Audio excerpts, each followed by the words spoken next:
And we are back, ladies and gentlemen. Welcome back to the E-Regionals. Day 2 it is. We have 4 matches today. The loser bracket will come to an end. And from that, 4 teams will play against the 4 winners of the winner brackets, which are Utopia, BPP, Exalty, and Gravity and Shift. But let's not jump ahead of ourselves.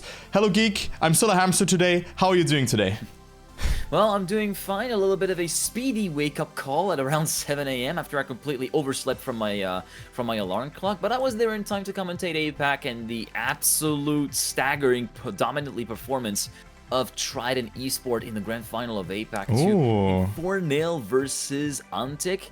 And to put in a clean sweep on one of the maps versus Kuda and Spark is... It kind of is of a shock to the system when you actually consider the performances of Kuda and Spark in the past. So, yeah, otherwise, yeah, pretty good morning. And, I'm more than ready for the finals of the EU Regional today. Yeah, same. So we have 12 teams that are still in. 4 have come from the upper brackets. And now we still have 4 matches that will take place simultaneously in the lower brackets, where we have Alkia versus Gravity Red, Rearhux and 7 versus Tmwt and Betatos. I'm actually looking forward to that match, also to see how the Germans are playing. Then PCS versus Frit Esports, which is Rocket and Ixawa and Rask and Maxtrack, who we have seen yesterday, who played very nice and maybe can do a rundown into the single elimination bracket into the top 8. Then also Lil and XTLB versus Ferox. Lausix and Naka will have a hard time against Melion Matus, who dropped very early into the lower bracket and will probably then play against Exalty B afterwards if the bracket is mirrored like that and, you know, they just proceed further. And then last but not least, there's Rex versus SARC, Omega and Dionysos versus Rhetoric and Ploms. What match do you look forward to the most? Which one should we cast, Geek? I'm thinking, you know what, I'm kind of with you on the Alkia versus Gravity Red. Anybody in Betatos, I'm kind of looking forward to see how they perform against Ryu Hacks and 7. If I don't want to mention the other matches real quick, yeah, Lil TLB and Ferox, yeah, this is going to be a bit of a, a bit of a manslaughter action from Ferox, given that they were sent down very early by BPP in round 2 of the winner bracket. They got defeated. So yeah, that was a pretty crazy encounter early on. Team Rex versus Sarc. I'm kind of putting my money on Team Rex on that one, even though I feel like Rhetoric and Plums could actually give a little bit more trouble than people might think. And then PCS, I'm putting my money on PCS Frit Esports. I'm putting my money on Frit Esports, even though I know that Ixawa and Rocket are going to be taking a little bit more of a fight. So I hope so as well. I think Roken and Ixawa are definitely a duo to not sleep on, but Rask and Maxtrack played really good in the match that we've seen beforehand. So I think that this will also be a good match. Of course, we're gonna jump into the other matches once our match has ended. I already joined the server here. Betty and Betatos versus Rearhux and 7. Very good match. We have heard of those players before, and we have also seen, like, I think a fraction of their match. Was it off stream even? Like where we just jumped through the servers? It might have been. No. It was. I think we jumped in at the on their match at the tail end of the stream when they were actually heading on Speed, which was the decider map. Oh, true. Yeah. When they played for survival versus Purple Split, actually, which they ended up winning against 3-2. No, I think you might be confusing with one of the Spanish teams that were actually entered, who were actually giving a hell of a fight and a hell of a hard time too. Yeah, that was right. It was versus. Let me try to find it again. Not the STM holders. Which one was it? The other one. Oh God. Yeah, I know which one. I can't freaking remember. Dragonite. There you go. Dragonite's the Spanish team. Yeah, that was insane. We were actually watching this like whilst we were in the break, and then we were witnessing like, oh my God, we have to show this on stream. So we kind of did. We did show a few of the matches on stream, and yeah, it was kind of good to see more nations within the European region actually moving, getting a little bit of a step in, a foot in the door, and maybe get some extra motivation going for a few of the regionals. But yeah, back to business and back to the present time with Betatos, Tmwt, Ryu Hacks, and 7 with, people slowly but surely joining in the server. I mean, there's 1 people on each side that are on the server. We're just waiting for the rest to connect, really. Yeah, we're just waiting for the rest to connect, and then we're gonna start instantly with a pick and ban. This will be the last match as well, where we have 5 maps that will be played. In the single elimination bracket, that we have a best of 7. Also, my game is a bit laggy, actually. I don't know why, but I hope everything will work out. I just closed everything in the background, and that's why I also need a new GPU. I'm fancying a 4070, but that's a different story here. But I think for the next regionals, everything will be smooth and crisp on that end. But usually it just finds the groove in there. But, well, I mean, best of 5, of course, it's... You know, you cannot really sleep on any of those maps. You really have to perform and win your picks. Coming back from a 2-0 is already a hard task. I mean, in TMCL, or for example, we have seen Exalty were ahead against Attacks 2-0, and they still lost 4-2. You know, it's very unforgiving, and the match can be over very quickly. Yeah, but the thing with BO5 is that it's even more punishing for those of you that are kind of like diesel starters. Like, it take a lot of time, like maybe one map to get into the groove. You don't really have that luxury in the best of 5 because you have so much less opportunity to bounce back. If you let one map slip, that's it's a pretty big dent into your momentum. Whereas best of 7 kind of allows you to a little bit more wiggle room to play with, you know, to kind of like tank a map that isn't really specifically to your liking. Best of 5, you don't have that luxury. You have to be on it right from the get-go. Yeah, definitely. You need to put on your A game and do not sleep out on your picks, and maybe even surprise your opponents, because I think momentum is still a very underestimated part in Trackmania, whereas maybe some team loses their map pick. Also yesterday, maybe you've seen Panda being on steroids yesterday. My guy did 2 records in the league, and I think that actually held him back a bit because he then just made 2 mistakes afterwards, you know? But, you know, let's just jump ahead of ourselves. We're going to start with a pick and ban here, where the red team, so any Betty and Bettatos, are banning first because they are the lower seed, and then the team from 7 and RioHawks will be banning afterwards, and then also picking a map. Let's see what maps we're going to have. Of course, we have the easy versions, and I hope to see some new maps today. I mean, we have seen a good variety yesterday of maps. We've also seen Frosty, we have seen Pool, Grip, Control was also in there. Band. Yeah, Frosty is a ban.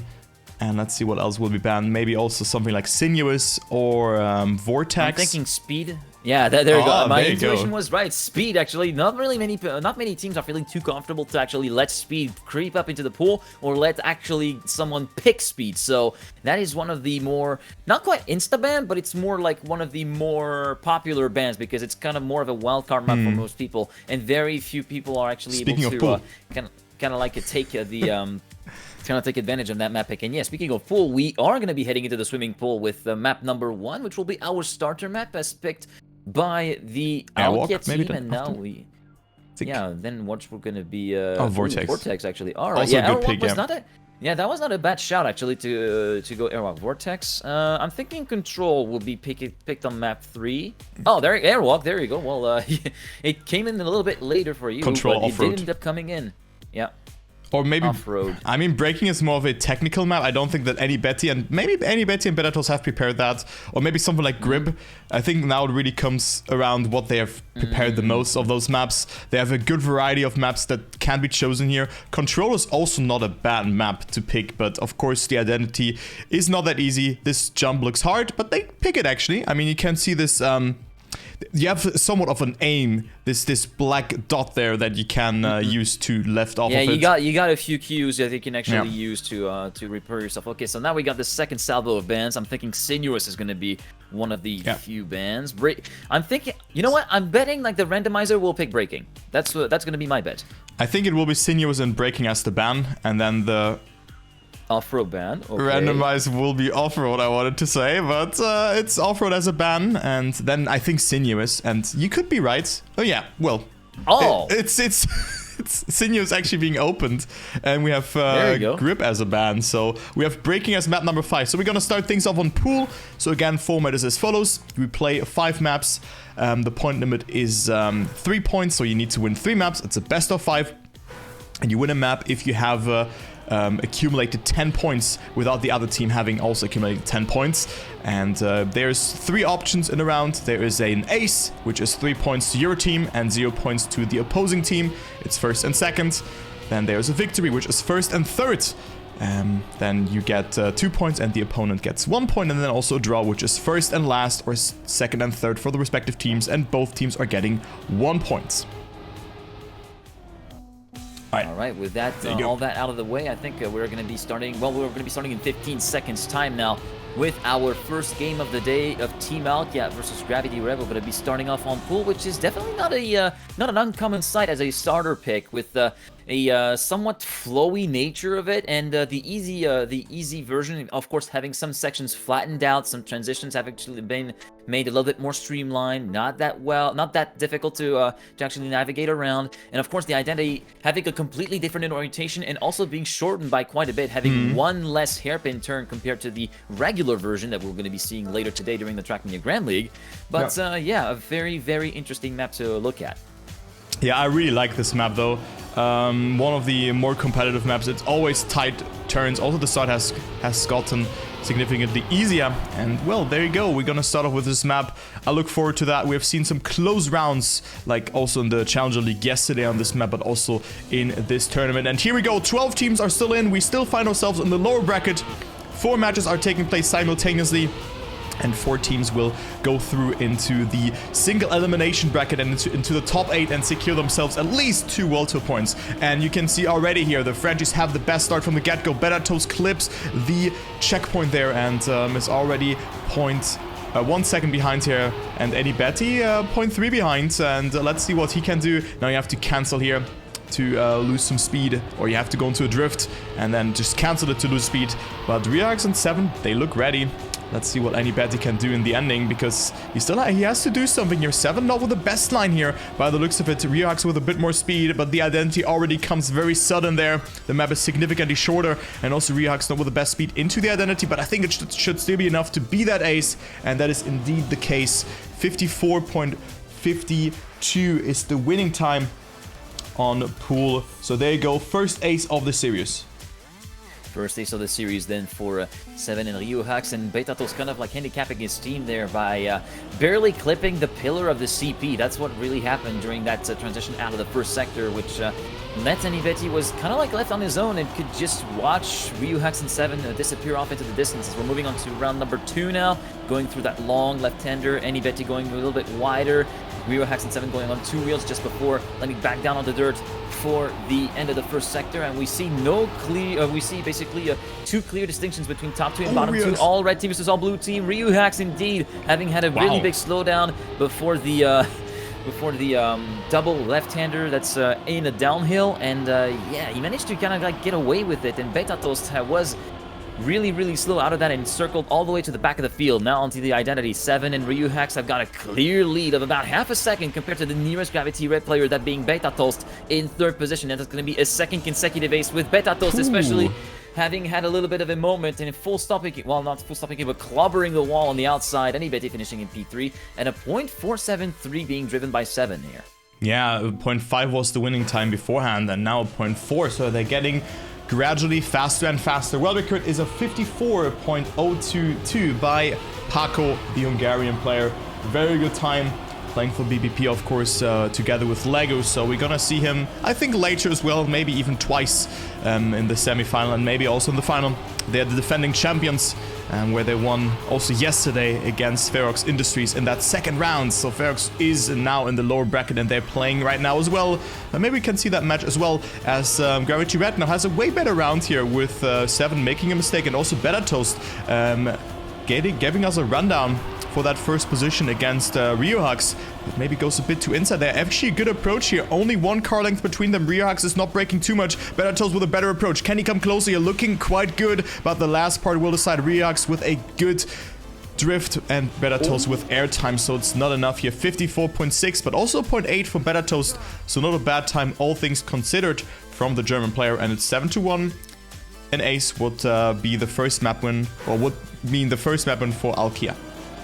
Yeah, that was a really big sin for BPP towards the end. He felt like he could have potentially gotten it, but in the end, the exit was a little bit too wide, costing him plenty of time with that airtime, and also sliding out of the landing, so compounding that sort of speed loss that he already had incurred beforehand. Through the first sector we go on round number 4, and Tmwt being a little bit shuffled around towards the back and being a little bit of a free electron, whereas the Nucleus is still right up at the top with 7, Ferox and BPP regroup within a 10th of a second before the slide cancel. This time nobody getting caught up on the outside outside wall and keeping the grip nice and easy. BPP continuing to keep contact with the French duo though, so nothing is for certain right now. BPP could try to pull up a pretty sick move in order to move up into the top 2 and at least prevent Alkia from getting an ace. The identity coming up right now, he's going to have to make a move very quick. He's running out of time. Into the reactor boost part, neck and neck with 7 for second position. He tries to go a little bit diving down. He's going to touch with the right rear, and that's going to be game over for this map with a .471 from RioHax.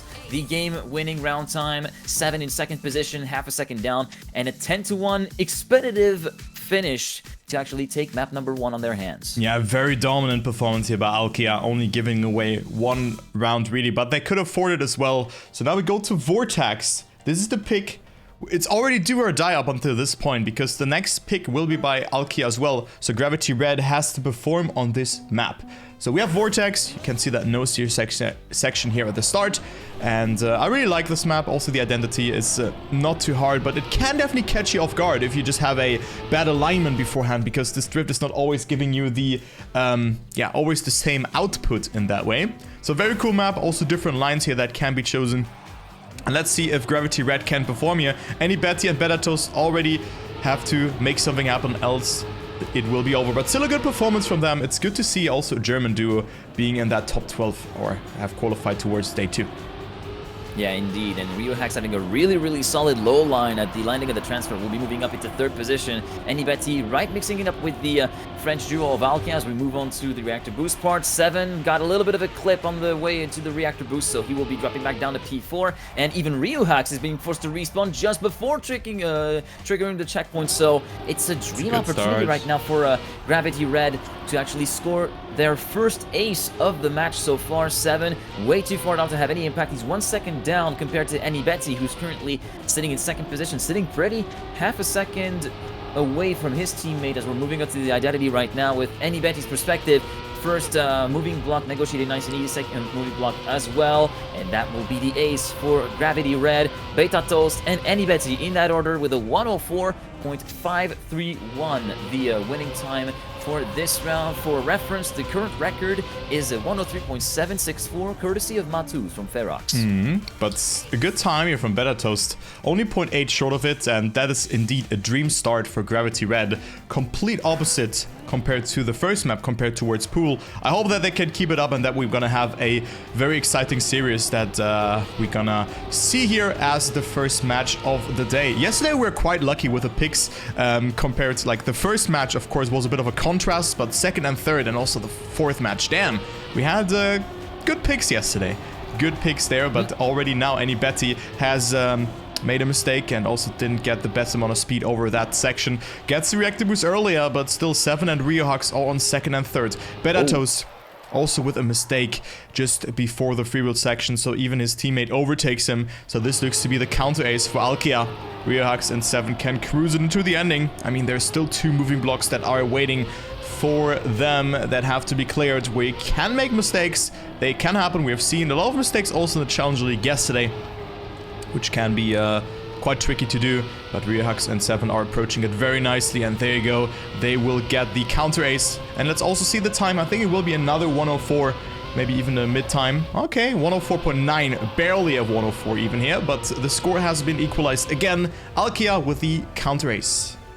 Alkia with the immediate counter ace to prevent Gravity from running away with it and kind of make amends from the mistakes of round number 1, where both 7 and RioHax have had some torrid times over the course of the entire track. So this is going to be giving us a little bit more of a match as we move on to round number 3 then, through the starting section, with the perspective of Tmwt right now going neck and neck with RioHax through the transfer. And at the first sector, it is going to be 7, BPP, RioHax, and Tmwt in that order. Tmwt a little bit further up away.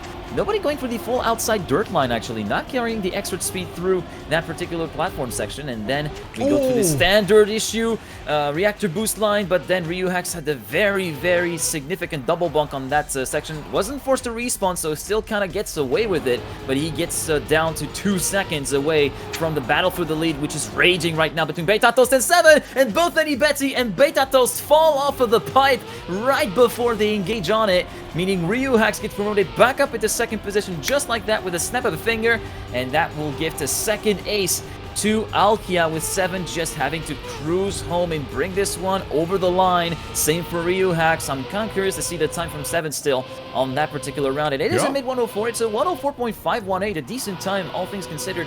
And RioHax must thank his lucky stars that there was a simultaneous attempt at flight that was done over the penultimate pipe. Unfortunately, cars are not made to fly. Well, not just yet. They didn't have the reactor boost to fly, so... Yeah, exactly. If you have the super reactor boost, you could maybe call someone like Medicine to do some crazy shenanigans on this map. So Alkia being quite lucky there, RioHax getting that second position, but Betty and Better certainly have the pace to contest this map away from Alkia, who are right now leading 6-3, but they have to do it now. They need to get some points. At least a victory is required. The counter ace would of course be the dream scenario, but other than that, Alkia will run away with that. And also if they get just 1 point, they set themselves up with an ace in the next round to win this map here as well. So let us see here. Bellatos off to a great start. Betty a bit behind. RioHax not hitting the wall as well. 7 now going into the lead in that freewheel section. Betty all a bit wonky there. Was able to stabilize his car accordingly, but still lost a bit of time, and also Bellatos hitting the wall there. But it is RioHax missing out on the pipe here, pulling a Gravity Red from the previous round, but also Bellatos is also super far behind, but still on P3, so they could still secure 1 point to their name, so that just delays everything by 1 round. But that doesn't mean, they just then need an ace now in the next round. Let's see the time from 7 here. I think it will be an okay time again. Okay, 0.3, we're getting a bit faster. Bellatos also survives the identity, so it's indeed a draw. But another person missing out on the pipe section. We have not seen that too often, actually.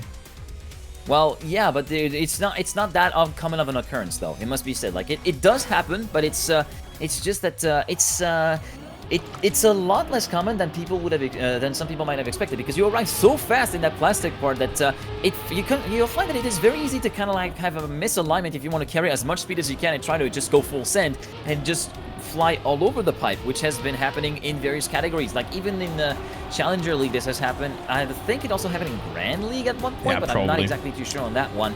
But yeah, that section can throw a little bit of a curveball on you as we're moving through halfway through the map. And RioHax, that is a hefty crash. No speed as well. Before the bobsleigh section, no speed as well, just as he triggered the checkpoint. So that's going to benefit Betty, moving up into 3rd place and actually moving back into close contact with 7. Bellatos, what a send over the penultimate pipe. That is a beautiful sight to see, but the poor S6 speed allows 7 to move up into the lead, although Bellatos is not giving anything away from this. He's continuing to take the fight to 7 all the way through the pipe into the checkered flag. Is he going to be able to resist the assault of 7 at the lead? The answer is a yes, and that means it is a victory for Gravity Red, denying extra points for Alkia and enabling themselves to bridge the gap back down to 2 points with the 105.125, the 1 winning time.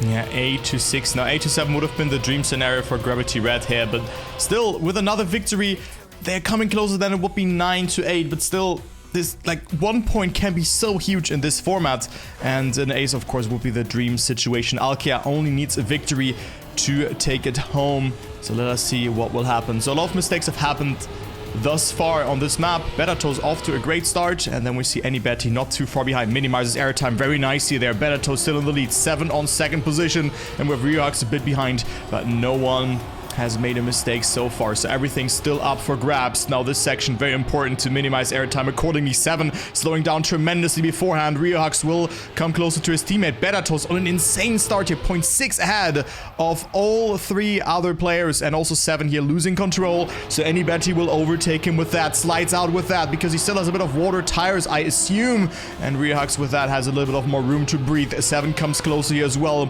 Is it 1 or 2 points for Gravity Red? Bellatos is long gone, and I think also on a very good time. Let's actually take a look onto him if he survives that identity. 1, and then there's the second one, and there you go. I think that is a low 104 time, if my calculations are correctly.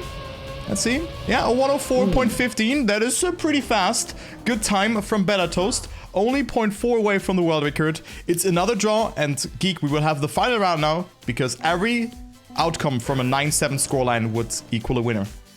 Yeah, indeed. But there's basically just one mantra that we've already advocated time and time again in the regionals and even in the Trackmania World Tour in general.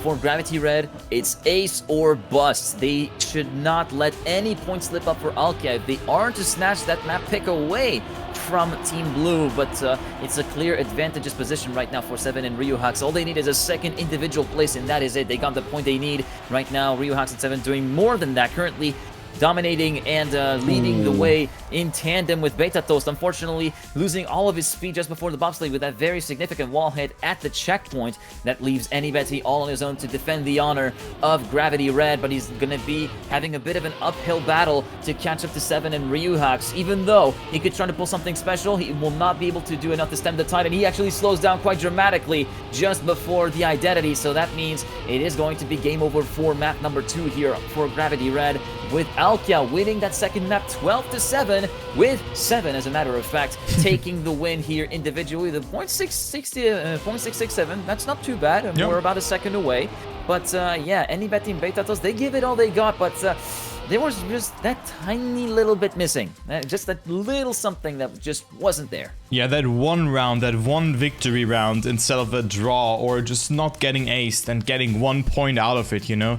They were off to a great start, getting themselves those 3 points, but then getting aced twice after that. So that will be very hard now for them to come back, because Alkia only in need of one more victory, and this is also their pick. We go to Airwalk, could be the last map of this series, unless BetaToast and Tmwt will pull off something great here. You know, I think that Alkia will be a bit better on this map because it's their pick, but we don't know. We don't know how good BetaToast and Tmwt are on this map. I hope that we're gonna see an exciting series and Gravity Red will do something. But let's go into the first round. Wizzy has the world record of 55.20. The identity and also the start has been changed quite significantly. It's a bit shorter, as you can see there. We instantly go into that tricky jump and then go into the first bumper here after that 180 left turn. So RioHax and 7 are already in the lead. Tmwt and BetaToast are behind. Tmwt not with a good line there. BetaToast with a good setup, coming closer to 7 here with that line as well. RioHax still leading the rounds, and Alkia off to a dream scenario here. They could get that ace, but BetaToast is there to play. He's on second place right now and could at least snatch away 1 point from Alkia, but 7 with a great drifting line. BetaToast with more speed sets himself up nicer for that drift here as well with a better apex, but only a couple of kilometers per hour. There's no pulse here, so BetaToast doesn't have to avoid them. Get that 5th gear as well in this uphill section just before you slide in, and BetaToast is there to play. RioHax with a good identity. BetaToast with a bit more speed. Will he be able to overtake? It is not enough though. No, it is actually enough. Ooh. It is 1,000 of a second. On my screen it looked like that BetaToast was behind. Man, it kind of looked like this as well. 0.001. What a fine margin to take it. And the times are not bad either. 0.665, and it's nearly on 0.666 for first and second position compared to the world record. Well, the world record, the current record held by Wizzy of 0.209. We're not driving that far off. 209, that is not a bad time here, all things considered. Like just 0.45 away from that, and RioHax with a first mistake. So good chance here for Gravity Red, answering to that good round from Alkia, to that good first round. Maybe they can take some momentum off to their pace now and get some points, but 7 has different plans. He is already 0.2 ahead, and he could get that one across here. BetaToast is not slowing down though, but 7 with a good line here as well. BetaToast with a mistake. Tmwt pushing now, but I think it will be another draw unless 7 makes a mistake in the ending here. Let's take a look. I think it looks really good for him. Also good approach. Holds that gear. Approaches from the middle. I think he's too far to the left though, and he is almost missing it though. It was super close. So 7 with another sub 56, but it's a draw because every player survived this identity, and RioHax is on last. So another sandwich situation here. It's 2-2. Yeah, 2-2, and yeah, very tangential trajectory taken by 7 there, going all the way off to the left-hand side, and yeah, it's definitely something that you can actually miss up the alignment a teensy tiny bit, and you either go with too much speed over the bumper, or you just go off to the side, and we had a few instances where you would just end up hitting the side of the bumper, and the bumper would just eject you 90 degrees away from the track, so it is a very, very risky line in that particular mid-bumper approach, as we're moving all the way through the mid-map right now. BetaToast currently leading by about a 10th from the duo of 7 and Tmwt right now. 7 being sandwiched in between the two Gravity Red members and actually going for the full inside line compared to Betatos and catching up to the German player from Gravity Red and being within his exhaust pipe right now. Ryuhax a little bit too far down to have any impact in helping his teammate. He's 1 second down on the leader. Betatos continuing to hold the lead, but can 7 pull something special once again at the identity? Betatos trying to go for the uber low line there. Is it gonna work? What? Yes, it is gonna work, but 7's gonna respawn. He was too far onto the right-hand side. He was gonna full stomp pick into the ring finish, and that means with another 0.5, we are going to see. Well, yeah, 0.5, actually, it was 0.6 in the first round. Yeah, 0.5 this time. Yep. It is going to be Betatos and Anybeti securing the ace for Gravity Red and thus taking charge. Yeah, going into the lead, 5-2. I hope this will not diminish their momentum now, because we have seen them getting an ace on that previous map as well, and then they just got ace twice after that. So good focus. They're also insane identity. I think it was Anybeti just releasing in the last moment, getting the bumper by just a pixel. So good to see that. You can see how much practice in those maps have gone. 2 and 7, and Ryuhax want to do that counter ace here just in that round, but Betatos off to a great start here as well. He is on second position. Good drift over that no break block here, which then gets reset with a checkpoint, and Ryuhax battling it out with Betatos right now. Betatos with a good line, almost hits the roadblock there, but he's still on there. Not the best amount of speed. Ryuhax comes closer. The identity will decide it. 7 is long gone. I think he will get first position. No, he has to release a lot. Betatos with a mistake. Betatos with the respawn, and Anybeti gets second place. 7 with another respawn, and Betatos will indeed get third position, even though he had to respawn. So what a chaotic round that was. 7 unfortunately not making the identity, and it's a draw in favor for Gravity Red because they come closer to the 10-point threshold.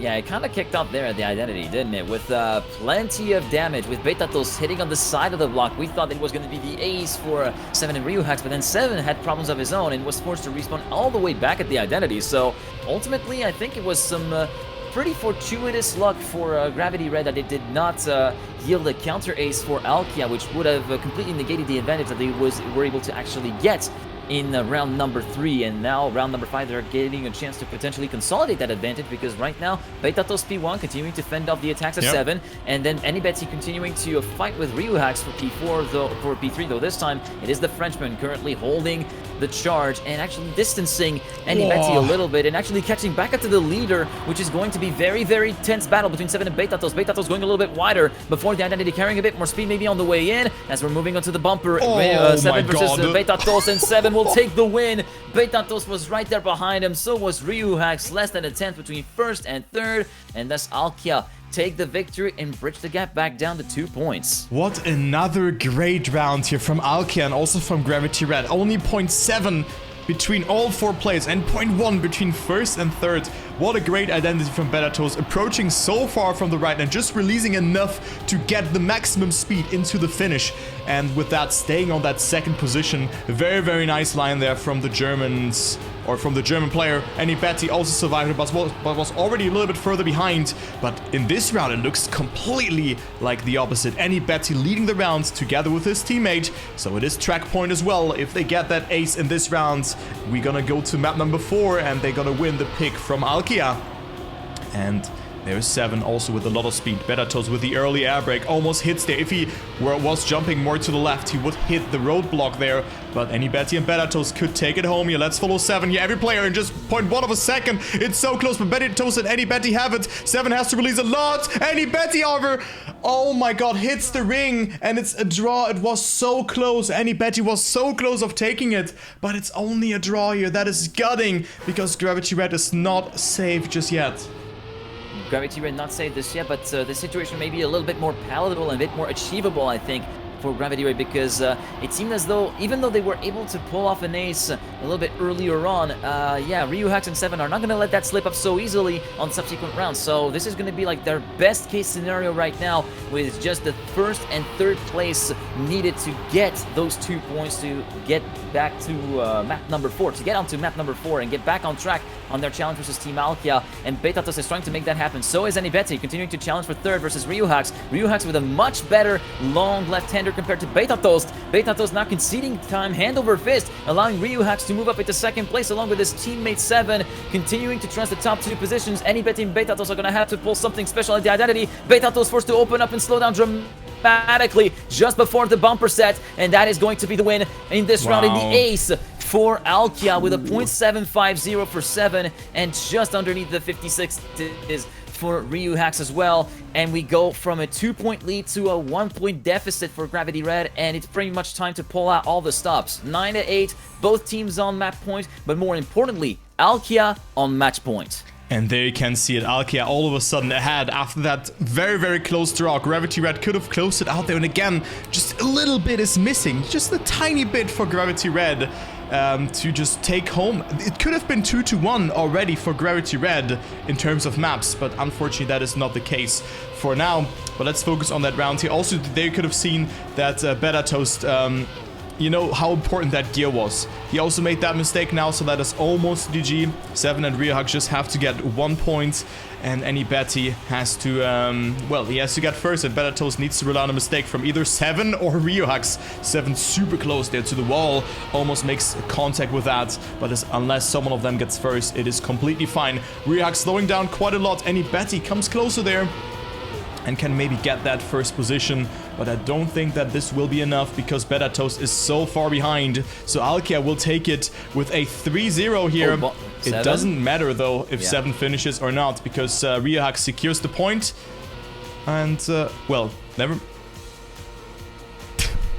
Oh my god, I thought that 7 would finish what? It's overtime! No! I thought that 7 would finish. And Better Toast was behind, but it's overtime and victory for Gravity Red. So Alkia throws for skins here, and Gravity Red is still not out on that one. We go into overtime. Well, we go into OT, and may I mention the time? 0.442. That's a really solid effort as well. Just a mere 2/10 away from the current track record. So, yeah, all things considered, Gravity Red not giving up that easily. RyuHax clipping at the very edge of the end of the first sector just before the bumper, which is the worst place to do so, as we're currently going through the mid part of the map. BPP, 7, and Anybetsy currently 1, 2, 3 with 7 being completely glued in that Gravity Red duo, and he wants to actually get a little bit more of a dibs on first place. He knows that there could be still some shenanigans at the identity, but he needs to act fast if he wants to get that point, that match point for Alkia. But BPP is just running away with it. And look at Anybetsy coming back up, creeping back up the screen of 7 just a little bit as we're moving on to the identity right now. From the perspective of 7, can he pull something special at the identity? He goes super low at the bumper. Is it enough to snipe BPP at the line? No, it is not. He full stomp picks, and RyuHax will take second place. Is Anybetsy able to take third? Whereas 7, he's all the way back at the start of the identity. No. Anybetsy will take the map win for Gravity Red with a 0.591 for BPP as well in first place. They just remain alive by the skin of their teeth. With their last breath, they're able to get back on the brink of death, and they're moving the issue onto game number 4 then. Why did he not respawn? He was flying, like free falling. So Gravity Red gets that one here just as a present. I mean, it's kind of deserved that they win this map because they were leading for so long and then just got aced. But still, that was such a weird map that we were casting, Geek. I'm still a bit speechless about that. Yeah, kind of speechless, and I know that I always mess up English expressions every time. I always say back from the brink of death and not back on the brink of death. That would be a little bit weird. But yeah, we're moving on to control. Prepositions are not that easy. Expressions as non-native are not easy, but yeah, moving on to control. And this is very important because this is a Gravity Red pick that we're currently on right now. And the fact that they were able to snatch the map away from Alkia, which was their pick on Airwalk, remember, that is going to give an insane boost in morale for both Anybetsy and BPP, even though this first round is not really going according to plan for Anybetsy, especially over the bubble, as he concedes half a second to the leading pack. Yeah, Anybetsy is indeed behind, but with a good line here, he can make up for that. It's really important to accumulate as much speed as possible and jump very far into this bobsleigh block. Anybetsy does it quite nicely, maybe jumps a bit too far up, but you can see he didn't have a lot of speed beforehand. Also Better Toast sliding out, so RyuHax and 7 just have to survive that jump. Oh, 7 clipping though, doesn't have a lot of speed to work with here for that last part. Better Toast is able to overtake him in that jump. Very good jump here from the German player. Will he get second place? Yes, he will, but only by 300ths of a second. So denying an ace after a not that good start from Gravity Red. Anybetsy falling behind, and the 58.75 is the winning time. World record is a 58.035 by Huzo, the Turkish player who has been improving quite a lot in the last couple of months, I would say. Yeah, and am I right in saying that Huzo is the only easy map record holder that is not from the European region? I think so, yeah. Actually. I think so. I've not seen another, like, I've only seen European flags in there. Maybe, like, yeah, maybe, yeah, it could be. Yeah, I feel, this is a set to verify a little bit later on, but I feel like Huzo is definitely the only record holder from a region away from, aside from EU, currently at the top of the leaderboards on Trackmania.io and the overall in-game leaderboards. In the meantime, in this round, very, very tough start for Tmwt, who is completely in the mud, 13-second down compared to the leading trio of Ryuhack7 and Betatos. Betatos hanging in there, trying to salvage at the very least a point for Gravity Red, and now going toe-to-toe with 7 before the Identity. Two different approaches with a little bit of a lower line at the jump from Betatos. Is he going to be able to make the move stick? The answer is a no! For less than 0.03 of a second, 7 continues to hold on to second place, and that means Alkia are able to pull a pretty significant gap of 4 points compared to Gravity Red. 5-1 for Team Blue. Yeah, looking really good for Alkia, comparable to map number 1 here, that lead. But what an identity from Betatos, jumping pixel perfect, just above, or just almost through this bobsleigh block there. Almost making contact with it, but well, it is Tmwt not feeling it at all on this map, not getting the gear, or like not getting it accordingly, so he has to jump super far to the right there and makes another mistake. So it's only Betatos to make something happen, and this looks grim for Gravity Red on this map. They need to act fast, they need to act in this round, but it seems like Tmwt has already missed out on that opportunity, so Betatos has to get first position due to that. Reax and 7, however, are first and second right now. And Betatos also not with the best line here. Very early ground contact, or very early contact with the ice. Losing out on a lot of time. 0.4 already behind. So Alkia could get another ace if they just survive that identity here one more time. Ryuhack super close there as well. But those times also looking clean. But we see a mistake from 7. Ryuhack survives with a 0.97. Tmwt, no. And 7 gets that third position, so it's at least a victory, and Alkia with match point.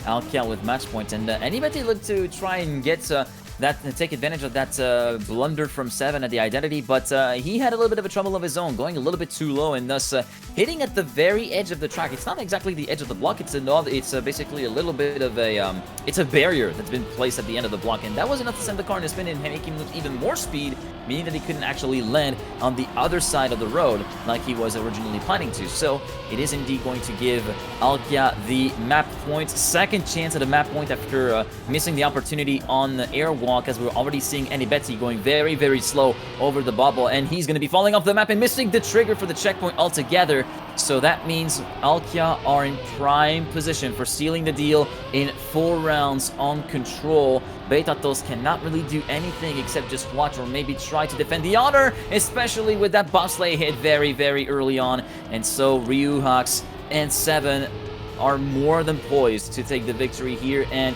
whatever kind of hope that Gravity had left, it must be very short-lived as 7 and Ryuhacks move into first and second place and land on the other side as a GG with a 58.958 and a 0.968 for 7, 10-2. The victory on the final map and a 3-1 scoreline. But you gotta give a round of applause to Tmwt and Betatos because they give it everything they've got. And yeah, managing to snatch away that third map was quite something to behold. Yeah, but also map number 2 was super well done by them. Vortex could have also gone to Gravity Red, so we could have gone to map number 5, but we don't know the whole story of that one. Of course, very interesting third map though. Airwalk was a lot of fun to cast and to just experience, let's say like that. But great performance from Gravity Red, finishing in a top 12 position. And let's see what other matches are still ongoing, as I think we might still have a match that will take place. Oh, do we? No, maybe not. I don't think so, actually. Yeah, I think we might be done for that particular round. I'm not too sure. I think we're done then for the first round. I think we are done, unless we might not have access to like the other remaining match, which is apparently like just to give you the results for the other matches. So we see Team Alkia beat Gravity Red 3-1. Frit Esports apparently seems to have beaten PCS 3-1, and Ferox having taken the win 3-1 versus Lil TLB. So Nyko and Luzik still able to take a map off of one match still ongoing, which is no small feat. Yeah, one match still ongoing, being just couldn't Sarc see it. versus Team Rex. Oh, and it's the 5th map. As you have said, you know, Rhetoric and Ploms can make for an upset against Dionysos and Omega. And we start things off with a draw. So let's jump into this match here, guys. It is the last match. The other matches have already been decided. So there you go. It's a draw. We also are on control. So we have already seen that map beforehand. I just couldn't see the play button, so I just had to refresh. So there you go. Rhetoric and Ploms can upset Dionysos and Omega, who are certainly the favorites to take it home in this match, I would say. Yeah, that would be my feeling as well, but it seems as though it must have been more nip and tuck than it was at first glance. I was thinking maybe like one map being taken, but in the end, it all went down to the decider here on control. Rhetoric mixing up a little bit the landing at the start of the bubble, so that will leave Ploms all on his own to fight off against Omega and Dionysos in first and second position. It will be Omega currently moving up into first place. Dionysos going a little bit wide though, getting a little bit of airtime, promoting Ploms into second place. Oh, what is that bobsleigh entry from Omega as well? Did not get the best amount of speed compared to Ploms, so they're going to be both neck and neck going at it for the lead of the race. Rhetoric taking advantage of the mistake of Dionysos to move up into third position. Omega versus Ploms for the identity. Whoa, look at the speed from Ploms. Omega trying to go for a little bit of a lower landing, which is going to pay off versus Ploms, enabling him to retain the lead with a 59.201. Ploms and Rhetoric second and third. Dionysos in fourth, which means we still get a draw at the end of the day, and we continue to see a pretty exciting match unfold. Yeah, it looked really good for Rex there at the start, being in first and second position, but that speed also from, I think it was Ploms there in the end. He just rushed B into the identity, and also now his teammate Rhetoric made a mistake, so he's on fourth position, also didn't get the transition accordingly, so he's 1.5 seconds behind Dionysos and Omega now with that chance of getting an ace.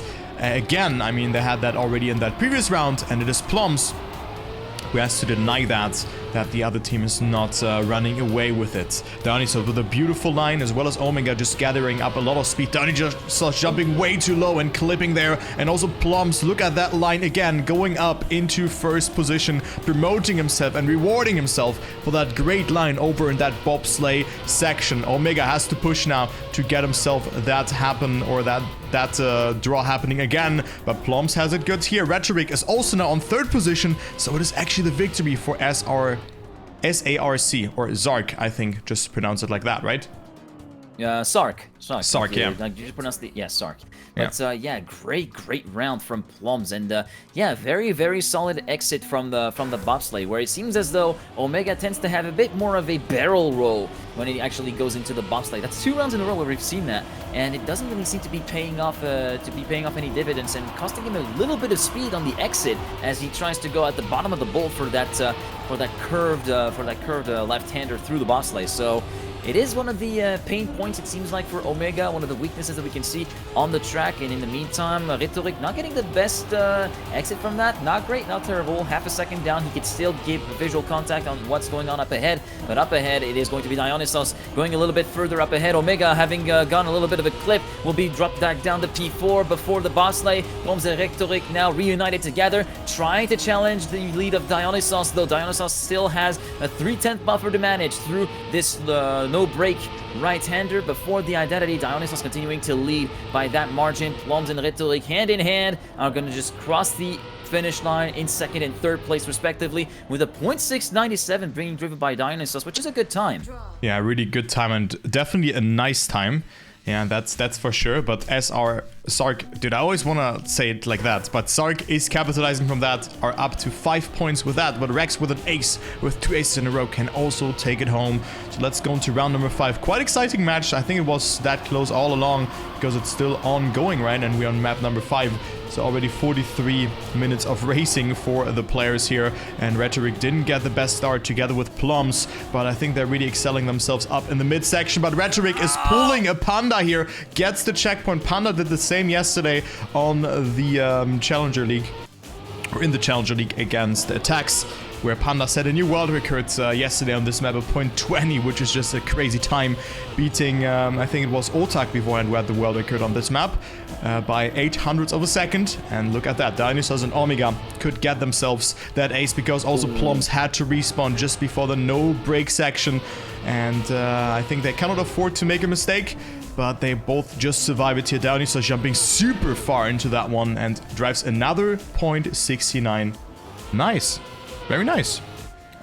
Yeah, very nice, very nice, and fairly consistent. 0.695 and 0.697 in the previous round, and yeah, I think that's the first momentum shift that we're currently witnessing in that match. I mean, we had a tiny bit of momentum going to start, but now the pendulum is swinging back with a lot of force the way of Team Rex, as they are now sitting on map point and match point right now. It's currently sitting 7-5. They do need another race, though, if they are to get that early map win, although it seems as though Dionysos, with that bright red... oh, I know why. I know why he might have made a mistake. I think there's something wrong with the prancing horse at being on this car right there. If you follow F1, you kind of know what I'm talking about. Ferox, unfortunately, seems to have had a few blunders of his own at the bubble, so he will be 5.6 seconds down. Plums, in the meantime, yeah, managing to slide himself in between the two Team Rex players and trying to keep the dream alive for Sarc, as he makes, again, very good headway into the lead of Omega through the bobsleigh section. He's going to go neck and neck versus Omega temporarily at the very least, as the lead driver from Team Rex continues to try and press on the advantage just before the identity and the first jump, and it's going to be at the very least a victory, and one more round will be extracted from that map control. Ferox will be able to reach the finish line in last position, so it will be 9-6 for Rex, and it's ace or bust for Sarc. Ace or bust, 9-6. So a lot of nice situations here. No, 6-9, 9-6. You get the point. 69 driven twice, but man, I'm 25. Why do I make those jokes? Oh my god. Whatever. Let's see what Rex can do. They're in need of 1 point, and Sarc has to get that ace here in order to make it through. Dionysos already with the first mistake, so he is a little bit further behind, only came into touch with the wall. Not too much though, so it is fine. He's still in close proximity to Plums, who also didn't get the best start. But look at Omega, already 0.2 ahead here of Rhetoric, so off to a very nice start. Also a loss from Rex side would be enough to win that one, and Rhetoric, I think that's the last nail to the coffin here. Jumps also now super far into the bobsleigh and is super far behind. Yeah, also comes into touch with the wall there. In additional time, Rex on first and second, and they can afford one player to drop down and even both to respawn. They just need to stay ahead of Rhetoric, and that is it. Rex knocks out Sarc, who played very good though. I mean, their forced map 5, and also from what we have seen on this map, it was kind of the same story as Gravity Shift. Or like, not Gravity Shift, right? It was Gravity Red. Gravity Shift has made it yesterday already, yeah. Yeah, there you go. Gravity Red versus Team Alkia, yeah. Exactly. So GG's, and those were the loser bracket matches. Team Rex made it into the semifinal, into the quarterfinals, and into the single elimination bracket. Yeah, indeed, and this is also going to mark the end of the best of 5 phase from this regional. We're going to be moving back to the standard issue best of 7s now, with just a singular ban phase for each team, and then 3 picks for each team before the randomized pick gets to set which is the decider map. Okay, so matches real quick. Exalty B versus Alkia. Then we have Gravity Shift versus Frit Esports, so Frit has made it. This might be a good match to watch, but wait a second. Utopia Esports versus Ferox Industries. Okay. Oh my god, this will be an insane match. And then also BPP will play against Team Rex. So those are the 4 matches that we could be casting afterwards. And well, I mean, which one do you want to take? Already any tendency? Any tendency? I don't know. I really don't know. Maybe Gravity Shift versus Frit. Yeah, why not? Sure. I mean, we could definitely go for that one. But do you want to get some external input maybe from another source before we get into choosing a? Maybe from chat, or from someone else. Sure. Yeah, what do you guys want to watch? What do you guys want to watch? This is the this is gonna be, I feel like we're just gonna guide you, because in the end we're gonna give you what you want, right? So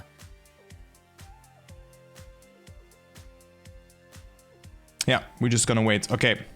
Yeah, it's okay. Maybe you can give us your input. I mean, the Exalty match also, like, I think there's no right or wrong on this way. There's no right or wrong in that way. So, I mean, it is all really good. So my tendency says that the Gravity Shift match will be close, and I also really want to see how Jan will play. Yeah, and that's true. This is a team we haven't seen yet on this regional in stream anyway. Yeah. We have not seen Utopia, I think. We have seen Frit. Yep. We have seen Exalty in the first day. BPP we have seen as well. Alkia we have seen as well. Ferox we've seen. Rex we've seen, so... I mean, we haven't seen Utopia, so... Either the Utopia Ferox match or Gravity and Shift versus Frit Esports. You know what? I'm on board with you. Gravity Shift versus Frit Esports. Bring it on. Okay, let's do it. Let's do that match then. Let's see. Okay, so it is server 2. Zack. There you go. But guys, I'll be doing great. As you can see, I'm still a hamster today. A little bit of a headache, but everything is still fine. We got to start in 2 minutes. Players are on there, and I really want to see how Jan will perform. Also, Maxtrack and Rask didn't look too bad yesterday. And also cool to see that they have already made it, or that they have made it into day number 2, kind of, you know, because this last round was played yesterday in terms of the first regional standpoint. You know, it's like, that's day 2 that we're on right now, but, you know, because it's the single elimination. But it is whatever. Let's see how the players are warming up here. And let's see what the Germans can do. Yeah, that's what the Germans can do. I think we should just give a little bit of a rundown of the runs from each respective team. And yeah, Gravity Shift, I think, a pretty much picture-perfect day 1, actually. Beating 3-0 Oserv Esports, then beating 3-0 Gravity Red, and beating Lille TLB 3-0. Whereas over on Frit Esports, they had to work a little bit harder for it. They had a 3-0 win versus M&M on round 1, then got defeated by Team Rex 3-2 on round 2, so they got sent down to lower bracket. And then it was, only 2 maps conceded in the lower bracket for Frit Esports. They won 3-0 versus Crash Seniorian. Then won 3-1 versus the Journée Nixelby Association, otherwise known as Oserv Cross No Team. And then they won 3-1 in the latest round of the lower bracket versus the PCS team. So actually, like, we just asked chat what match they want to see, and then everyone says Ferox. Yeah. And we just gonna watch the other match. Jesus Christ. Oh my god. Oh man, that is so fun. Well, guys, a little bit of trolling here. But yeah, good luck to the other teams, of course. And I think there's also another cast. I think Birdie's casting Exalty versus Alkia. So that's what you can see there. So no screen time for Ferox. Super sorry. It is what it is. Well, with that... Yeah, it is what it is. With that said, pick and ban starting imminently. There we go with the screen popping up right now. And it will be Maxtrack getting the first ban, while Frit Esports getting the first ban. Then Gravity Shift, having the higher seed, will get the first pick. So Speed and Off-Road have been banned first. And then we get on our first pick, which is going to be Pool as our opening map. We've seen that before. Then moving on to the second map pick, we will have Vortex, which will complete our first salvo. Now the next 2 salvos... you know what? I'm thinking we're gonna see grip. I'm thinking we're gonna see grip either on map 3 or Control. map 4. Control as well. Control and grip. Yeah, I think that's a safe bet to assume. Okay. Airwalk. Oh, Airwalk pick. Okay. And also so that is a free esport pick. Oh, breaking. Okay. Yeah, Frosty and Sinuous also still both open. So one of those maps will be guaranteed in. So Control and grip, I think, are map 5 and 6, and then it will be either Frosty or Sinuous, as in the last map.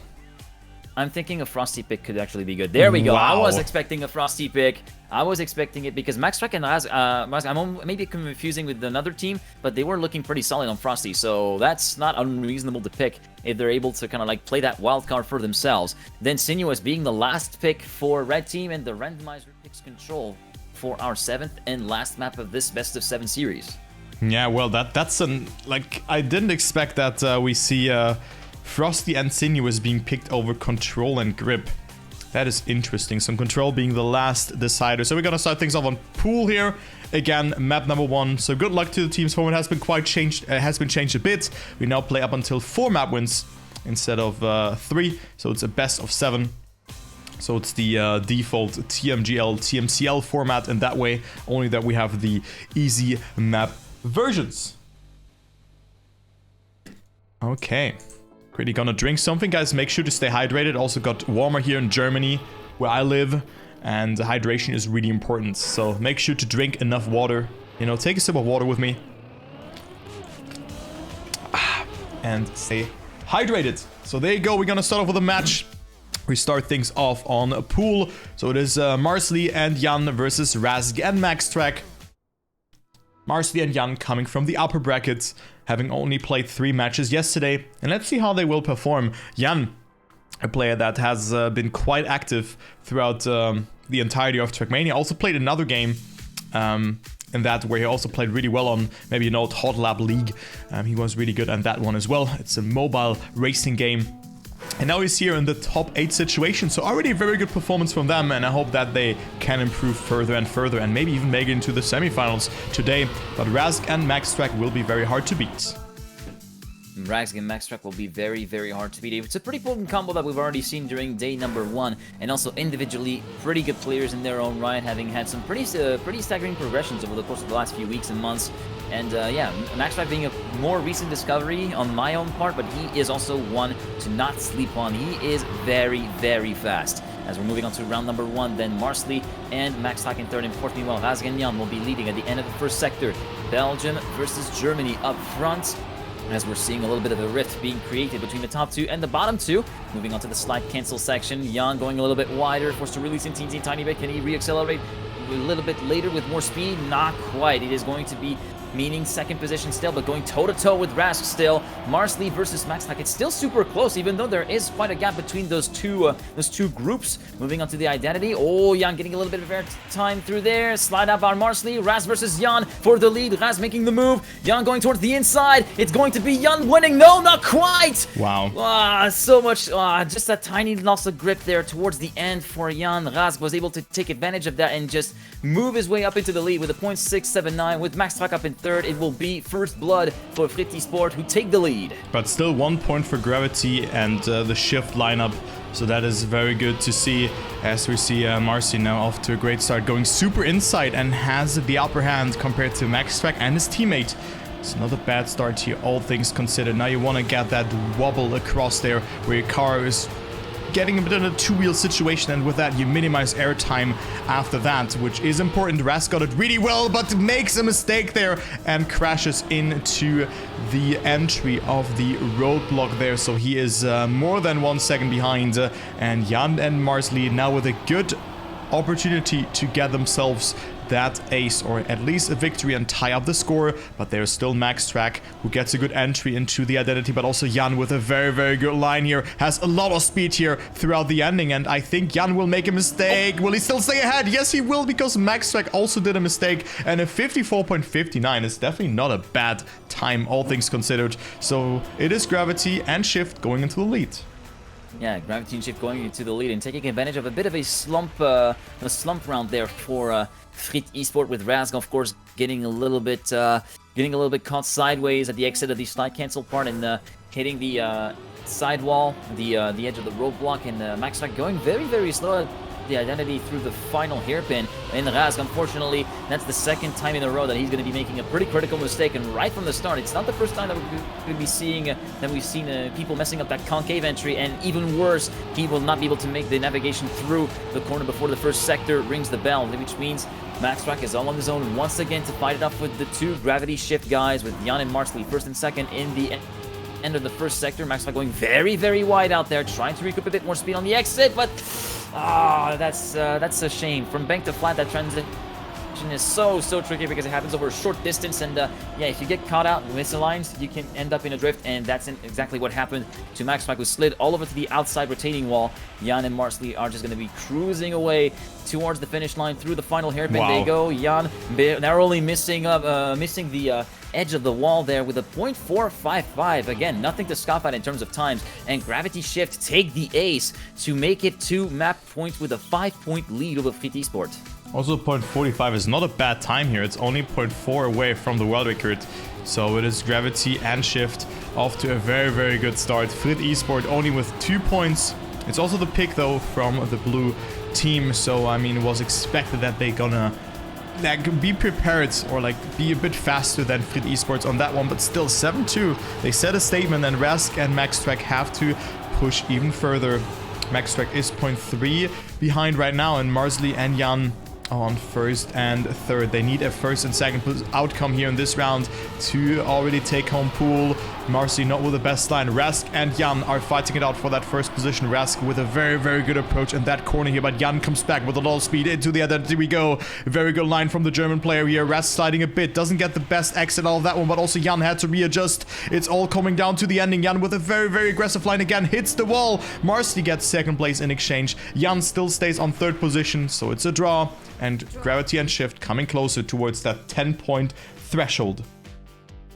Gravity indeed coming closer, but MaxTrack unfortunately not really able to help his teammate capitalize and his team capitalize on the sort of mistakes that we've seen from the Gravity Shift combo. Also a 0.3 being driven by Raz, which is the fastest time that we've seen so far on this map throughout this match, which is definitely nothing to scoff at when you look at the various times being driven on there as we're moving through the end of the first sector now. And it's a three-way fight for the lead, separated by 0.03 of a second between Raz, Jan, and Marsley. MaxTrack a little bit sluggish off the line, will be relegated 2/10 down in P4. Through the slide cancel we go. Raz going for a different approach, but he went a little bit too early to the apex and hits the apex wall side on the left-hand side, and so the Belgian mistake might have sealed the fate of that particular map. Unless MaxTrack can have a little bit of an edgewise word with it, it's going to be very difficult unless we get mistakes like that from Marsley, going a little bit too far off at the deep end, allowing MaxTrack to move up into second place. But Jan will be ensuring the individual victory with a 0.374. Again, very good time.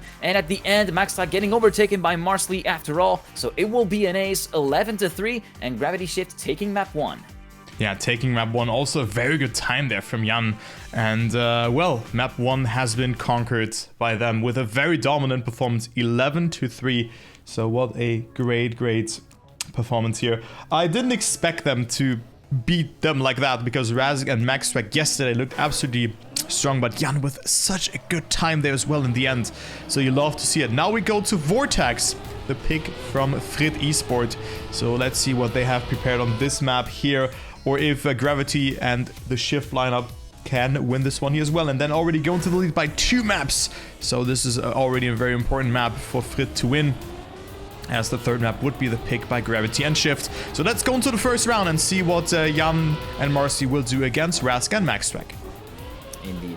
As we're moving through that transfer, yeah, MaxTrack just a tiny bit slower through the transfer compared to the rest of the field. So 2/10 down, and again, nobody going for that full outside dirt line. Nobody going for the extra speed through there as we're moving on to the reactor boost part. And we do have the buck slider with Jan managing to make it, though he did not exactly get as much speed as we were kind of expecting him to. Maybe not that well executed. So that means it's still very much a three-way fight for the lead of the race with Jan, Rask, and Marsley in that order. 1, 2, 3. Rask going a little bit over the edge onto the pipe. He manages to keep it on set pipe. Oh, Marsley, that's a very heavy slowdown, barely grazing the wall on the inside of that right-hander there, meaning MaxTrack moves up into third place. But Rask and Jan, this is going to be very important now for Rask. It could decide a victory for Frit Esports if he's able to get past the German driver from Gravity Shift. But it looks as though he will now budge Jan and take the win, guaranteeing the draw here with a 104.555 being driven on this opening round. Yeah, not bad times, all things considered. We have seen better Toast, I think it was, driving a 0.15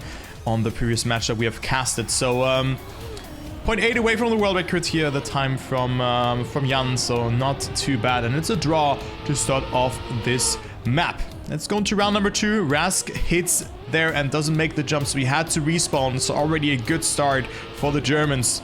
in that case, as Maxtrack is the only player from Frit Esports left alive. Marcy and Jan going over into the lead, first and second position. Jan with the backside gets it quite well as well. Good exit there, but has to oversteer a little bit afterwards, so doesn't have the best amount of speed just going into the bobsleigh, but a very good approach there afterwards. He opted a bit for a more upper approach to not steer as much as possible on that, or when he is attached, or when he has the free wheel attached to his car.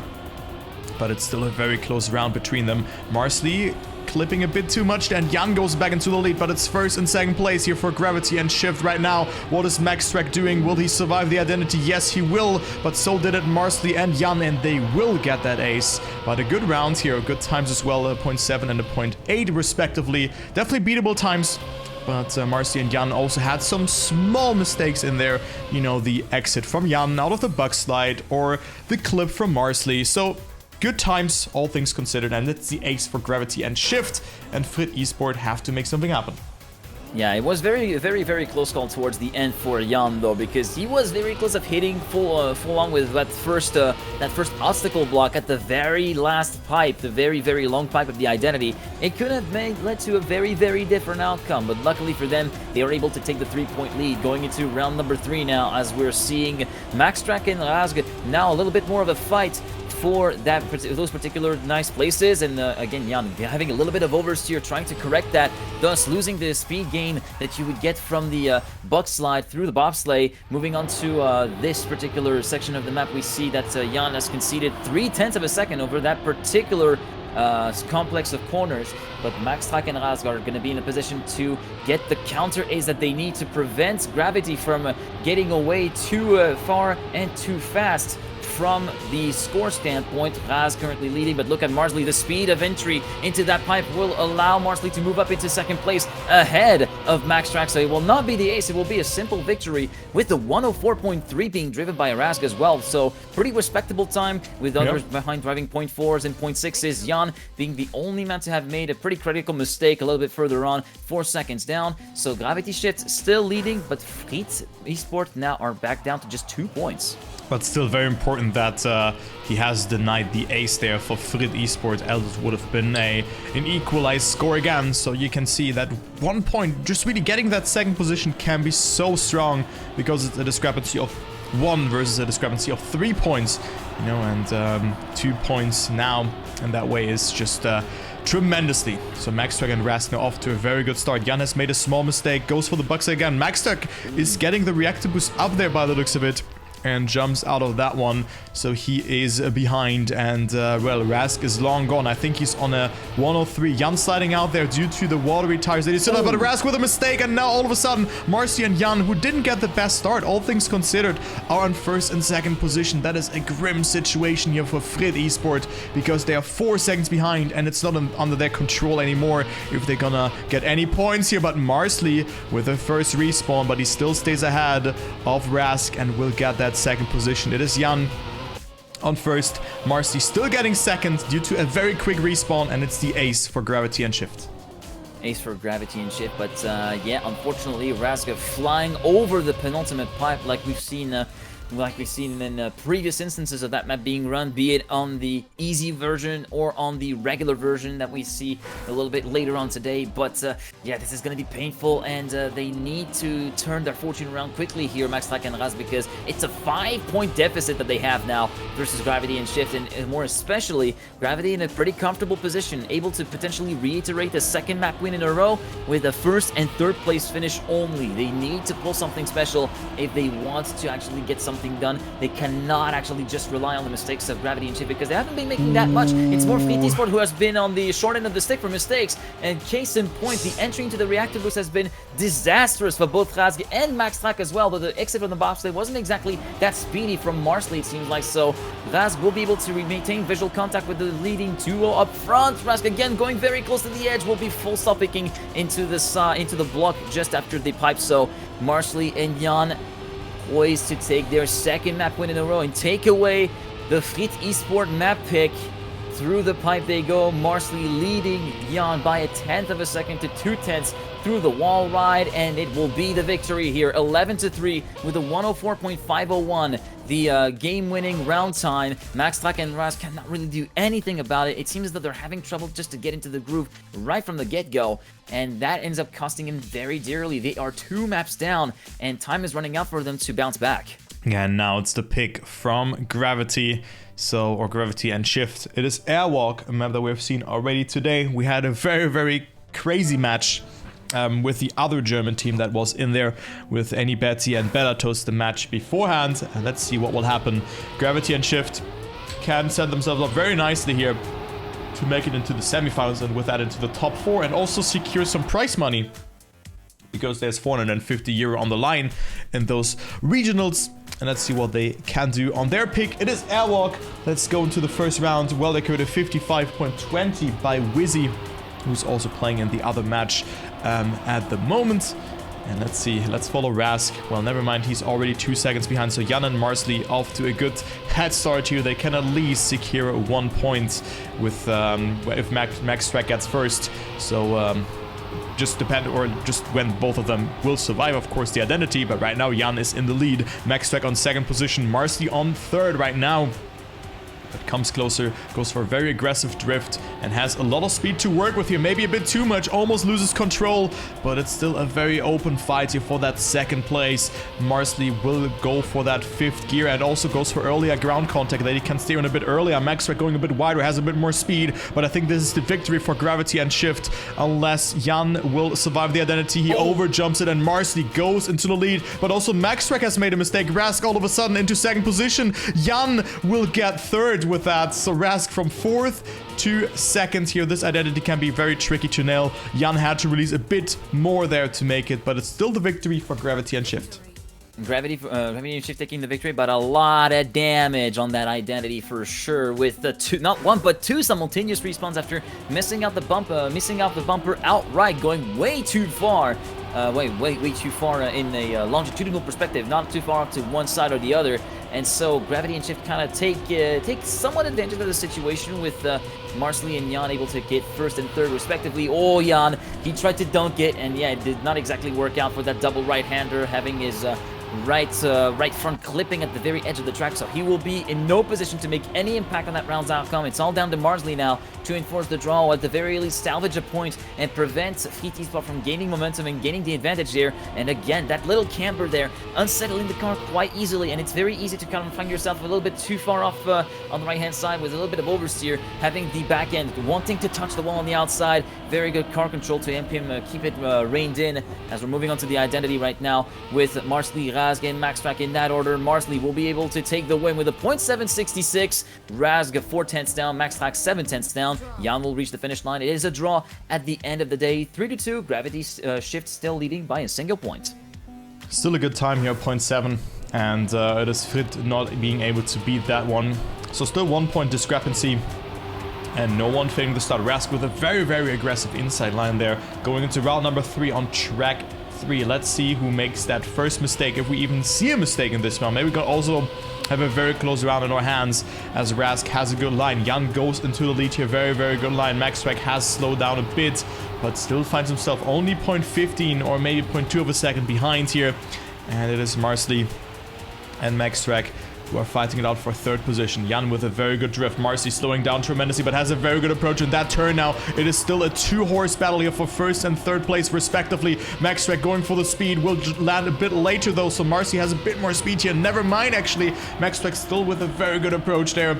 And it's Jan in the lead. I think this smells like another draw, but Jan misses out on the identity there. Rask and MaxTrack will get 1st and 2nd here with 56 winning times, or 56s as the winning time. So not the fastest times that we have seen, but it's enough to get that ace. And Frit Esports are leading on Airwalk right now. Very, very important round to win there for Frit Esports, taking just the psychological edge of taking the lead from Gravity Shift for the first time here on this map. as we're moving on to round number 4. Jan getting a little bit of airtime there over the plastic. First sector will be Maxtrack and Rask in tandem together, leading away from the first sector, taking a little bit of a more inside approach as Maxtrack will get to the apex for the first one, but the second right-hander was a little bit wider, allowing Marsley to slide through into second position, and Jan makes it a 4-way fight for the lead, separated by just a 10th of a second so far. Moving on to the third and final sector, we can see Jan getting a little bit in retreat in that dirt part, but trying to recoup some of the lost time, getting a little bit antsy there here towards the end, with Rask trying to make a little bit of a breakaway run for freedom. Marsley continuing to keep tabs on him in second place. Jan overtaking Maxtrack for third position. Maxtrack getting left behind a tiny bit before the identity rings the bell. Again, two separate groups starting to form here just before the identity. Rask versus Marsley. Marsley trying to go for a bit of a lower bumper. God, is it going to be enough? Rask going very low. Jan also overtaking Rask with a 0.765. Marsley wins the round individually with a mid-0.9 for Jan as well, and that is an immediate counter ace for G cross shift, and that means a 1-point lead once again for Team Blue. And what a great identity that was from Jan. He was full throttling over that second bumper there and just getting so much speed and so much velocity into the finish, and almost overtakes his teammate there. So that's another ace, the counter ace here from Gravity and Shift. So they are leading now again, but Jan not with the best start in this round. Goes for a very aggressive inside line. Rask on that fourth position now, because Jan gets a good line but has to oversee a little bit due to this aggressiveness on the inside. But it's still not looking too bad for everyone here. One crack on the identity can really get you an ace or even a victory or something like that, as Maxtrack has a good nosedive and a lot of speed, but it's still so close. Everything will be decided in that identity. Maxtrack in the lead, Marsley is behind. Jan misses out on the identity, and it will be Marsley who gets first position. And also 0.79 is not a bad time, all things considered, but now they're up to 7 points, so they could, with an ace, win Airwalk as well. Yeah, this is going to be a key moment here on this map. First map point attempt for Gravity cross shift. And yeah, Frit Esports are not that far off, and yeah, there are a few mistakes being done by Gravity, but those are few and far between, so they do need something a little bit more if they want to get the pace up.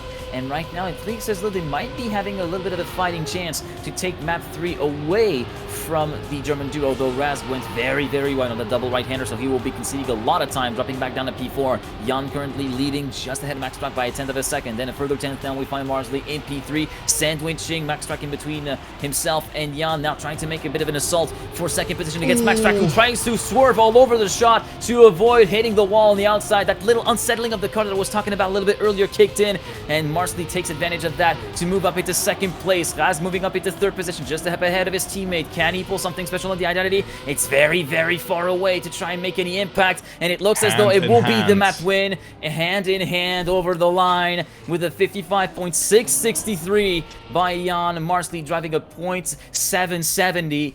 It will be a 10-6 victory for Gravity versus Gravity cross shift, and it will be a third consecutive map win. Nothing being left to take for Frit Esports, who are going to be looking at a pretty grim fate there.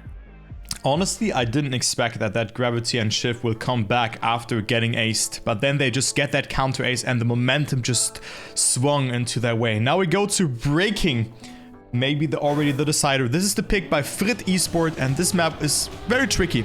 You know, we have a lot of effect blocks here. Also, we've seen yesterday, I think, have you spectated the Sprout match? Where Dexter unfortunately made it into the checkpoint, and his car was fragile, so he couldn't go over the map. So a very unforgiving start section here if you make a mistake. But in general, this map is not too easy. You know, you have watery tires, fragile, freewheel here at the start, then a reset block there. So not the easiest map, all things considered. But Marsley and Jan already showing off a great pace on that start section. Maxtrack has made that first small blunder, is 3/10ths behind. But look at that, Marsley misjudges the drift. He also has struggles to find gear number 4. And we see Jan alone in the lead. Rask and Maxtrack are behind, going into the eyesight now. But Jan has it quite well here and also gets a good exit out of it. But look at that, Maxtrack all of a sudden into the lead. And bear in mind, Frit Esports has to win this map in order to force map number 5 and then 6 and also 7. They have to win 4 maps in a row, actually, to survive in this tournament.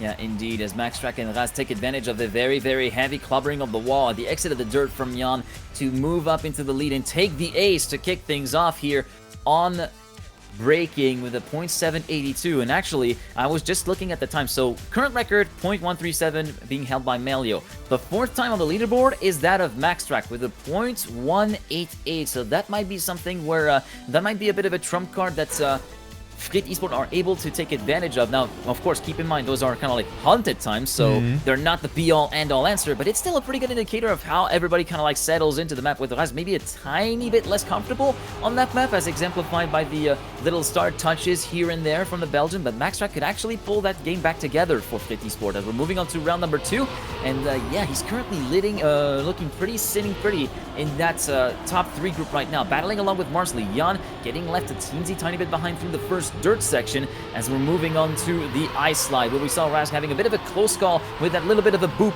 at the inside circle, but now it's looking pretty clean at the top 2 with Marsley and Maxtrack neck and neck in first and second, going all the way towards the outside of the exit of the dirt to carry so much more exit speed out. Maxtrack still being chased down, being hunted down by Marsley, going a little bit wide, managing to keep it off the barriers, but Maxtrack is absolutely unmovable for now unless Marsley can carry so much more speed. Too little, too late, and that's going to be a full stop picking to the neon sign. That's going to promote Jan and Raz in second and third respectively, so it is a victory for Frit Esports that are going to allow themselves to widen the gap. 5-1, a 4-point lead for Team Red. Yeah, it's a good lead here for Frit Esports, but that's also what they are in need of. You know, they have to win this map. Of course, map number 5 was the pick by Gravity and Shift. So let's see what they can do. Rask almost hits there. And also Maxtrack exits the slide very, very late. Very early, I mean, and has a lot of speed. So Jan and Marsley, again, off to a very good start. They need that ace now to stay somewhat alive. Rask goes for the drift here with the reactor boost up attached to his car. And right now, Jan is in the lead. Marsley also with a very good line. Important to hold gear number 4 here on this section. And LT will lose like 0.2 of a second or something like that. And we see Rask not with the worst eyesight. Actually, everyone makes it very, very well. And Jan still leads the round. A 3-way battle for that second position. Marcy still in there. Jan leads by 0.15 of a second. We have a very, very close and heated round in our hands here. Into the identity we go, and we see Jan in the lead. Marcy with a lot of speed going into there as well. Maxtrack and Rask are also in there. This could be another ace for Frit Esports if they survive, but Jan will deny that, and that is also a very good time here from Jan, barely staying ahead. A 0.6 and a 0.6 in first and second position. Every player in between 0.2 of a second, and that was a good round if I've ever seen one on breaking. It's a draw though, so Frit Esports capitalizing a little bit on that, and Gravity is getting their second point. Yeah, super close round in the previous round. Unfortunately, it will not be the case for that round, as we saw Marsley getting a little bit too wide just at the exit of the little footbath part, and will be getting relegated to last place with no speed at all over the reset block. 5.5 seconds conceded, and even more so as he tries to get back up to speed. Jan and Maxtrack in the meantime battling tooth and nail for the lead of the race. Rask a little bit further down in P3, 6/10 down compared to the leader of the round at the moment being Jan, as we're moving onto the ice slide. Jan trying to correct that, trying to go for a bit of a later apex. Maxtrack with a bit more speed on the exit will take advantage of that through the dirt to move up into the lead, though Jan will not be letting that go so easily, and will be once again going neck and neck and toe to toe versus Maxtrack. Rags around half a second down, keeps eyes out on the proceedings up ahead. It might be taking advantage of a potential mistake from those up front, Jan. but look at Jan's slide. What a finish! Maxtrack coming back to the line, and it's going to be a 7,000th margin. 0.774 versus a 0.781 for Jan, guaranteeing the victory for Frit Esports, who are on their first map point of the series. First map point of the series, and they need it. They need to win that one. They should not let Gravity and Shift come back from that. Also good situation for them, because Gravity and Shift are at 3 points. 4 points would have been a bit more of the danger spot, you know, in that way, because 2 aces would then mean that they can win the map themselves. Jan again off to a great start. Marcy struggling a bit, maybe also due to that mistake from the previous round, finds himself 0.4 behind, but gets a really, really good slide in that section. Rask goes up into lead, and Jan with the first major mistake. So this is already looking really good for Frit Esports to take home their first map of this series, but this could maybe be a bit too late, because Gravity already has 3 map wins but momentum plays a huge role in Trackmania, and maybe this will boost their motivation and their momentum on map number 5. Also Marsley with a mistake, so I think that's all she wrote here on this map, unless Rask and Maxtrack will both fail the identity. But this looks super safe. They slow down super early, have not a lot of speed, and will also make it through the turn nicely. And there you go, a 0.69 to end it all off with here. Frit Esports win their first map. First map of the series of Frit Esports, 11-3 with a pretty nice time, it must be said, of 0.695 being driven by Raz, moving on to the last salvo of picked maps by each of the teams. If we do see Frit Esports winning these back-to-back, we will be getting onto the decider map. Of course, up first will be Frosty, moving back onto a gravity shift pick. Yeah, Frosty, a map that I have not really seen that often in that way. It is the easy version, of course, where the last 360 has been removed, and also the no-steer section, just to mention the most important aspects of the map. There's a different lineup that you can choose. You can jump left where the no-steer section is. That gives you a better approach for the turn. Let's see if players will do that. World record is a 103.237 by Nako. And let's see what Rask and Maxtrack can do, because they have to pull the trigger. They have to win this map here as well. And Marcy off to a very good start here. The German player off into the lead by 0.05 of a second. Now the wide dirt turn there. And now we come to the line that I was talking about. Marcy doesn't go for it, anticipated for it. I thought for a second that he will go for it, but that wasn't the case. And also Maxtrack with a mistake. So Jan and Marsley elevating themselves up into first and second position. So this looks really promising for the Gravity and Shift lineup to take home their first ace of this map.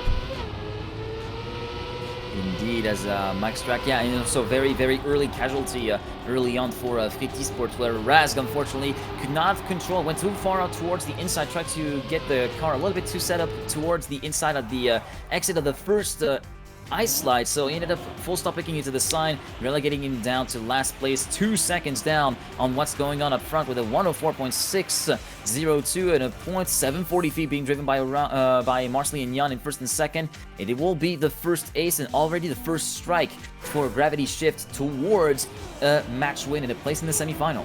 I mean, those were not the fastest time that we have seen. I mean, 1.5 seconds roughly away from the world record, but still enough to win on a highly technical map like that. You know, times can be very hunted, the records here in that case, and you know, you see that dirt snap, you can lose out on a lot of speed. As you could have seen, Rask didn't get the best amount of speed. They also Maxtrack now with that mistake. And no one goes for that line left to the pillar, which is also very hard to nail. But Gravity and Shift are looking strong to win that series here. If they just get first and 30 as well, they would have a 4-point lead advantage, or a 4-point advantage already over their opponents. But it is Rask who's not slowing down, overtakes Jan, but is still 0.35 away from Marsley, who plays very well in this round. And also Jan lurking in there can maybe secure that ace and deny that 1 point to Frit Esports. All decided in the ending. Good line from Rask going super inside, but also Jan has a very good approach. It goes very all into the 360 and Rask doesn't exit it accordingly. And there you go, it's another ace for Gravity and Shift. So this pick really pays off for Gravity and Shift for now. Yeah, pick really paying off, and yeah, Frit Esports very much at the deep end. They're now 6 points down on Team Blue, and yeah, time is being counted, and it looks as though their time is being limited to, towards their stay in this second regional for the European region, as Gravity and Shift doesn't seem to be looking any weaker, and looks to be not quite unstoppable, but not that far off, as Razg unfortunately went a bit too far to the outside, kind of like Maxtrack a little bit earlier on in round number 2, and hit the outside wall. But also, we also see Jan barely clipping at the edge of the grandstand block, so he will be dropping back down into third place. Now it's going to be a battle between Marsley and Maxtrack for the lead of the race right now, with Marsley going for a little bit of a different setup compared to Maxtrack, who tries to extend all the way around the corner, but it doesn't pay off for the Frenchman from Team Oserve, as currently he's sitting 3/10 down compared to Marsley. Jan way too far down to have an impact for now. He's 1 second down on his teammate, 7/10 down on Maxtrack, as we're moving on to the identity right now. Marsley having a solid lead to manage. Maxtrack trying to go full send, but touching, allowing Mountain to move up into second position. Oh, yeah, he tried to go all in on that first spin. Unfortunately, it did not pay off with that little grazing of the pole, maybe even more of a love tap from the pole by the nose, and that completely threw him off of the ice slide, and that is a 9-0 scoreline that we're seeing right here. And it is pretty much just, I feel like it will be the last round at this point. Yeah, just concerning the performance from Gravity and Shift beforehand. But Marsley missing out on the ice slide. So now it's only up to Jan to at least secure a second position. So one Gravity and Shift member down, but also Frit Esports in need of 3 aces. And Rask again failing that outside dirt line there and having no speed onto that uphill section here. You can see how punishing that really is. It really snowballs. And Jan already goes into a lead, even though he didn't have the most perfect start, but sometimes it's enough to just survive it. So Maxtrack on second place, Jan on first, and well, 1 point is enough for Gravity and Shift to win this match. Jan can cruise it into the ending, but most importantly, first the overjump over the cruise control block. Now do that quite awkward slide to do over that freewheel section that can catch you off guard, but there you go. Gravity and Shift will move on to the semifinals. It doesn't matter if Jan gets first or second. They have secured 1 point, and that's what matters, even though Maxtrack at least gets his team 2 points. But there you go, Frit Esports is eliminated, getting that 5th to 8th position, and Gravity and Shift, very, very good performance here from them, winning 4-1. Yeah, winning 4-1, and yeah, continuing on a pretty strong run of form that they've been having since the start of the regional, especially. So yeah, very, very great job from Jan and Marsley to have made it through there. And in the meantime, I think we should just take a look at how the other quarterfinals are actually running. Yeah, I just joined the server here. I think it is server 3 with the Utopia Ferox. Utopia Ferox. Guys, you know, we didn't listen to you because now we can see the best of 3 between Utopia and Ferox, because it's a 2-2 scoreline. Yeah? So we of course missed 4 maps, but we have the last 3 maps, theoretical 3 maps that we can take a look onto. So there you go. Utopia versus Ferox. It is off-road right now. Map number 5. The squadron is 1-1. Melio and Matus versus Sam and Darkwigs. So there you go.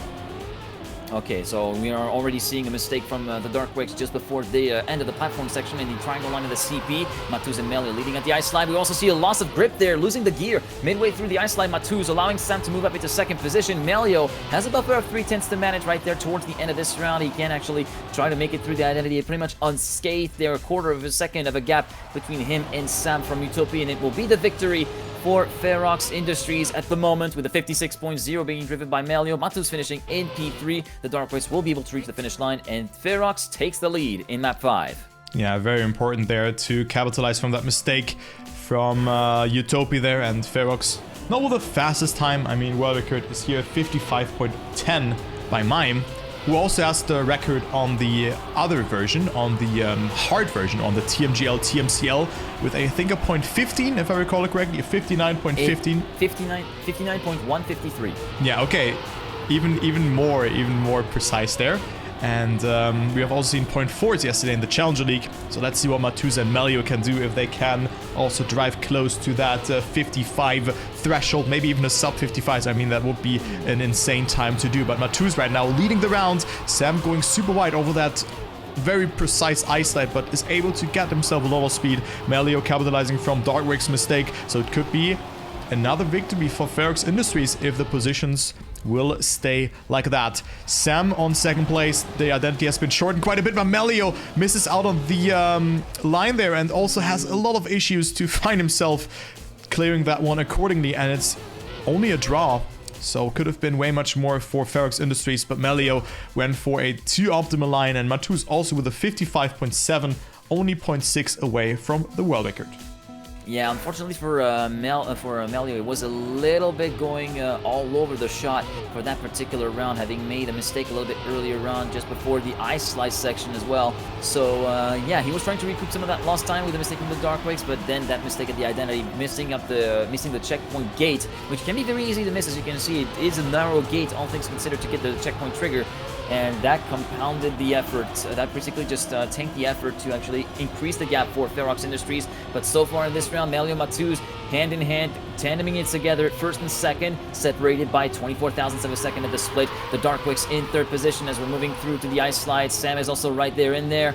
And again, the top four not that separated by by quite a significant margin, currently sitting a quarter of a second with a Sam. first and last. Sam making the assault for the lead versus Melio and Matuz going all the way inside the double banks left-hander. Through the identity we go. Can Melio try to pull something together to dislodge him? The answer is no, and Matuz will get sniped at the end by the Darkwicks, and that will even the scales here. 5-5 between the two teams as we headed to round number 5. Matuz oversteering and Sam with an insane line there before the identity. That were the game-breaking plays there in this round, and it is 5-5, so no one going anywhere. Ferox could have gone into the lead here with 1 point in that one round where one member of Ferox Industries has made a mistake.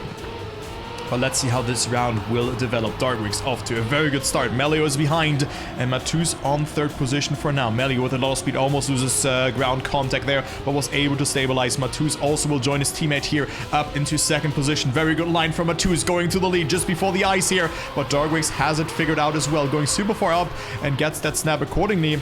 But Matuz gets a bit more of the boost, has a bit more speed, and going so close there to the limitation of the block, but didn't get the best turn there. All the freewheel section over the penalty freewheel, the penalty reactor boost section. My god, and Matuz loses it again in the ending here by 8 thousandths of a second. So it's another draw. It is 6-6, another 0.7 being driven.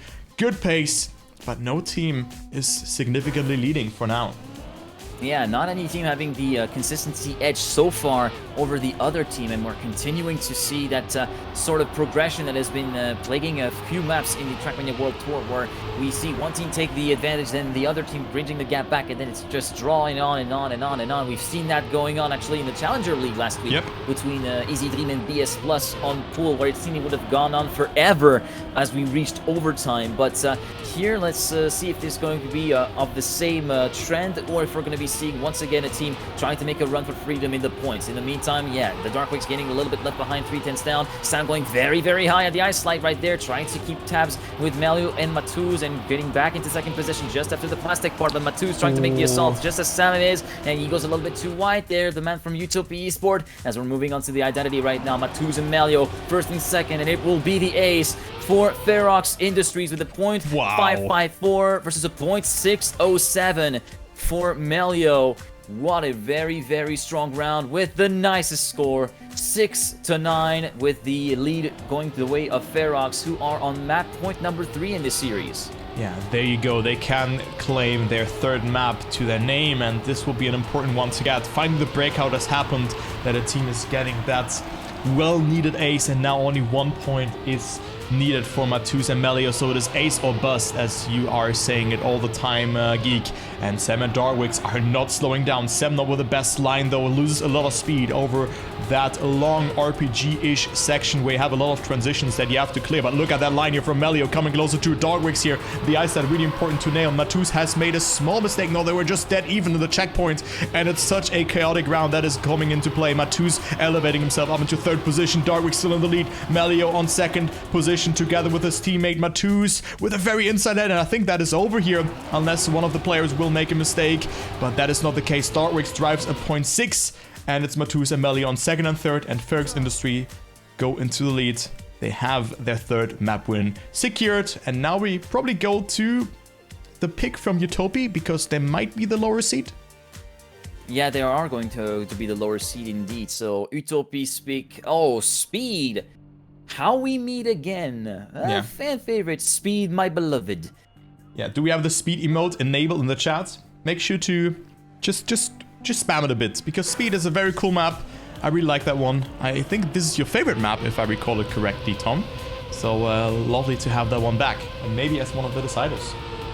Yeah, probably as one of the deciders, because we are seeing, Ferox having a bit of an option on taking that semi-final spot. And yeah, Utopia now having to pull a pretty significant map together in order to force the issue onto Game 7, which will be our decider if that does come down to that. Moving on to round number 1 then, with that first high-speed section coming just after the loop at the end of sector number 1. Matuz and Melio still 1st and 2nd. Sam and the Darkwicks. There's not really any kind of advantage for Utopia at the moment, who are not able to make any dent into the hegemony of like first and second in the red team, as yeah, every single team are keeping themselves nice and separated, no mixing of teams here, as the Darkwings didn't get a really great landing over the plastic bomb. Sam currently sitting in P3 and trying his best to catch up to Melio and Matuz. A bit of a slow exit from Melio will allow that to happen, to try and make it a move into second position through the snaking section. Melio continuing to retain that lead, but he will be grazing the wall on the very inside at the penultimate snaking section. Matuz continuing to lead very, very nicely over the identity, 2.3 ahead of Sam, but the Darkwings also takes advantage of a mistake from Melio, who completely stopped at the identity as well, and that will mean we start off with a draw here with a 1:00.548 being driven by the winner. Yeah, 59.59 is the world record by Evon, the Polish sniper. Yeah, also has been a part of the Grand League in earlier installments. I think he lost the head-to-head against Scrappy, if I recall it correctly, back then. But correct me if I'm wrong with that. But he has, of course, played. I think you're right. Yeah, he was substitute for ITB and played for Elcon in the All-Star Championship. So that's why he's in the leaderboard. As we can see, a good round now for Utopia. I mean, Matuz and Melio could have definitely gotten themselves that ace across there. But right now, Matuz is behind by 2 seconds. Actually has made an additional mistake after his small blunder. And also Darkwings with a great line coming closer to Melio, who tries to harass him for that first position. Very good line from all the players over in that zigzag section. Melio has to deny that victory or even the ace towards Utopia, and it's also Darkwings with a mistake. Sam with a good amount of speed though, and also Melio had to respawn, so it's still Sam and Darkwings. No, Darkwings has made another mistake, so it's a draw, or no, it's a... Dude, it's so hard to spectate that sometimes. It is a victory for Utopia because Melio also is still stuck on that first part of the identity. Stuck on that first part, and instead of opting to reach the finish line, he decides to respawn to try and navigate it a little bit more cleanly, maybe trying to set himself up for the next few rounds, trying to avoid the encounter, the high-speed encounter with the poles and walls of that snaking section at the slalom section at the identity there. But that is just going to be taking giving the opportunity to Utopia to move up the leaderboard and take the lead by one singular point as we move on to round number 3. Then Melio currently having a pretty storming start, and Matuz being the one to be on the back foot, 1 second down on the rest of the field, and he made a pretty significant blunder early on just before the loop, I think, and that means it will be a pretty solid opportunity for Utopia as well, because Melio was very, very slow off of the drop down before the dirt. So the Darkwings and Sam are in a prime position to get their ace that they need to continue pounding in their advantage. Melio having a pretty sluggish part of the plastics, same for Matuz, so it is looking to be a pretty solid round here for Utopia in Team Blue. The Darkwings continuing to lead in the snaking section, but having a bit of a wonky exit will allow his teammate Sam to move up into the lead. As we move on to the identity, they need to make it through nicely unscathed. And yeah, Melio is going to facilitate that order for them as he will full stop it into the pole. 101.595. And yeah, they're taking most advantage of their map pick right now, Utopia. They're able to pull a gap of 4 points, 6-2 for Utopia. And former Grand League player, the Darkwings, is having a pretty good time right now. Yeah, I think you mean Challenger League. Challenger League, yeah, indeed. I was getting a little bit ahead of myself, but yeah, he was indeed taking part in the Spring 2022 Challenger League season. True. I always forget about that. So, Utopia Esports now leading 6-2, and I mean, 101.5 winning time. 2 seconds away from the world record. Utopia just showing a consistent performance, and with that, I think we're gonna see map number 7 as the decider. Matuz and Melio ever swarming out here. Really good start from the Frenchies, playing for Ferox Industries, an Australian organization, if I recall it correctly. You also played in the regionals that you have covered today, if I recall it correctly. So Melio, wow, what a close line there towards the elimination of the block. Such a good outside dirt line, but it's still Darkwings not slowing down. 1 point would already be huge for Utopia, getting themselves up to 7 points, and also there's still the identity. There's still this one left from Melio and Matuz to clear, and we've seen a lot of mistakes happening in the past. Now they are surviving it. Left, right, and they will get it here. Look at that, Melio Matuz with the counter ace and also good times. Only 1 second short from the world record, so they're only 1 point apart from their opponents. And there you go, speed has been heated up. Let's see who wins the next round. Yeah, this is very much important for Ferox to bounce back at the precise moment where they were starting to lose a little bit of traction there on on speed compared to Utopia Esports. And right now they're back in the thick of it, and we're maybe not going to see Game 7 after all, because yeah, Ferox are having a little bit more of a bite compared to the previous rounds, especially with Matuz now in the thick of things, managing to make it through pretty much unscathed with supreme speed through the first high-speed section at the end of sector number 1, and also Melio battling the demons of that drop-down just afterwards and managing to conserve the speed that he had carried going into that drop-down. So yeah, Utopia cannot exactly rely on mistakes of from Ferox and Industries anymore. They're going to be even fewer and fewer as time goes on. In the meantime, Melio and Matuz still first and second, but a bit of a slow exit from that bubble road section, moving on to the snake as we see Matuz, Melio. Oh, Melio is going a little bit wide there, forced to release a tiny bit, allowing Sam to move up into second position, and Darkwix in third position as well. Through the identity, Sam forced to release quite a bit. Matuz getting overtaken by Melio as well, and the Darkwix will crack, and that means it will be the ace, but it was oh so close. The Darkwix was also looking pretty hot, but Melio was even hotter off the heels of that identity, and now map point and match point, potential semi-final point for Ferox. 2 aces in a row. It was a 6-2, and now it's 6-8 for Ferox Industries. That's how quickly the tides can turn here in favor for, I mean, saying the franchise could also include the other team, but well, look at that, the momentum shifting towards their way, because Darkwix has made the first mistake, and Sam in need of that first position to force a last golden round where Utopia has to get that ace. Sam with a good line. Melio not with the best landing, so Sam going into the lead here. Very good line from all the players, though. Only a couple of hundreds between them, or make it even thousands. Matuz with more speed as well as Melio compared towards Sam, and that's what they want to be in. But Melio drifting a bit too early there and hits the wall, but most importantly, he stays ahead of Darkwix. Let's focus on that fight for first. Matuz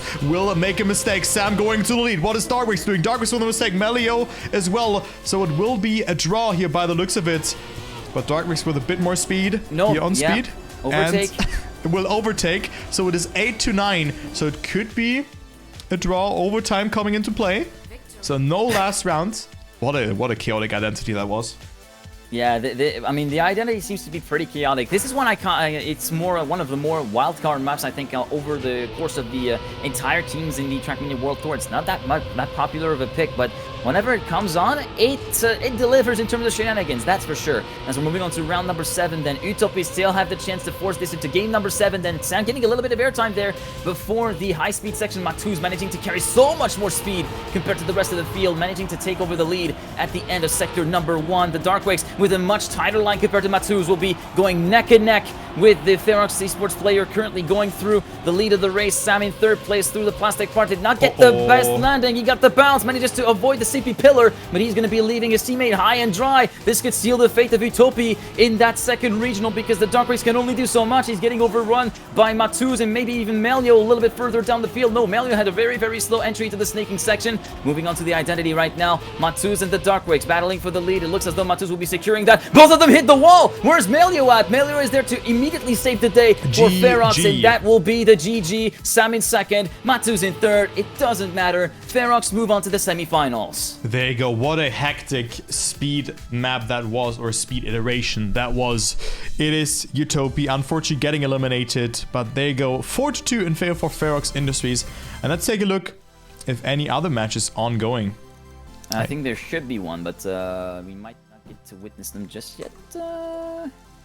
Yeah, I think there's still like a couple matches. There's still like maybe one match ongoing, although I'm not too sure on that. See results. No, I think the matches are... I cannot see round 6 right now. I cannot click the play button. Always have to... Damn it. I cannot see it. I cannot see the play button. I cannot see it, but I think BPP Rex is still ongoing, because we haven't had any results being updated just yet on the Wikipedia page. Oh, damn it. Like, I don't see the play button for me if I go in there. Yeah, I don't see it either. So that is quite unfortunate. I'm not sure if I can just search the server like that. I don't think so. I don't think it works that way. Ah, damn it. That would be a good one to witness now. Yeah, it's 5-2 and 3-3. That would be a good match to watch. So, guys, bear with us, but I don't see the play button right now. So that is quite unfortunate. Could you check Discord?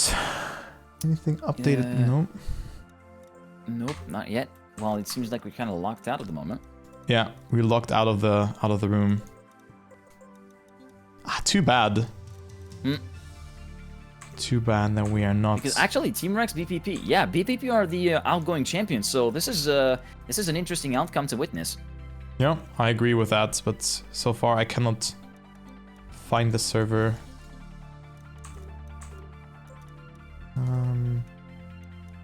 Still not. Yeah, me neither. I go into arcade rooms now and search for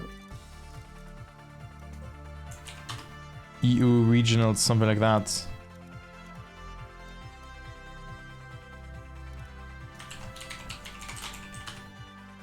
I don't see it. Yeah, I can't find it either. Oh man, that sucks. Maybe now. Nope, we cannot see it. But that also allows us to take a break. Okay, pat the cam. Cam sent me a join link. Oh. Well, I don't have it. I'll send it to you. I will send it to you. Well, it seems as though the round has disappeared. So. There you go. There's the join link. Okay. Let's see if that works. It does, dude. Cam, legend, Cam. The fixer's there. Well, we joined in time. We joined in time, guys. The match is over. Okay, thank you so much for watching. We go into a small break. We're gonna see you in 3 minutes.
All right, we are back.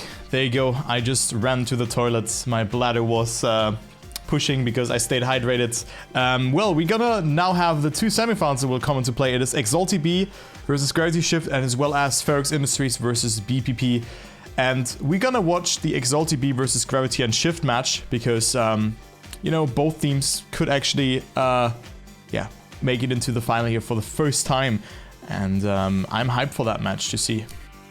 Yeah, I'm also very, very hyped. And also, we were kind of like looking at the various lineups, and there are, fun fact, only 3 players left in the regional so far. Those being Melio and Matuz, of course, being the Ferox Industry players. And other than that, there is Legu from the BPP team, who is paired up with Pustito Paco. And that first match, that semifinal that we're going to witness here, Exalty's B team versus Gravity, the Gravity Shift crossover, is going to be for who will be the first non-French team to be, non-all-out French team to be actually secured into the finals of the tournament, because we could still see Ferox beat BPP and actually make it if another fully French team represented into the grand final of this regional. But in the meantime, we're going to get started with a pick and ban right about now with the screen popping up. There it is. It will be first ban for Gravity Shift before moving on to Exalty B, moving the ban. So Vortex will be already banned. Now I'm waiting for that ban from Stufts and Wizzy. I'm kind of wondering.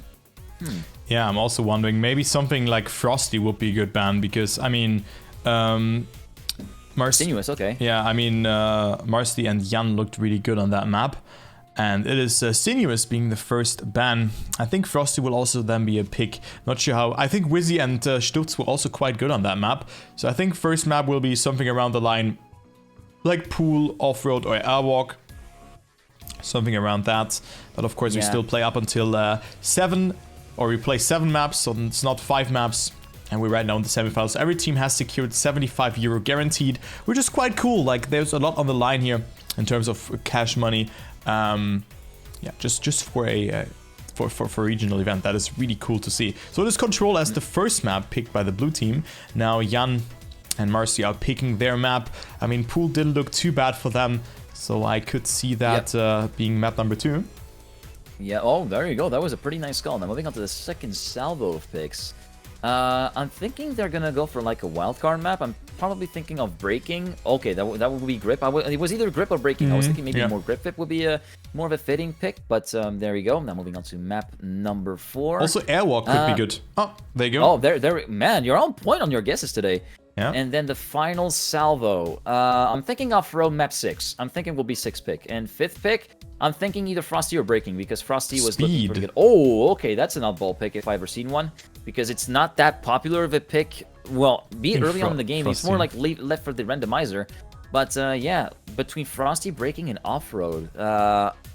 If I were Jan, if they were not looking too bad on Frosty, I'd pick Frosty. There it is. And off-road will be the decider. Okay. So there you go.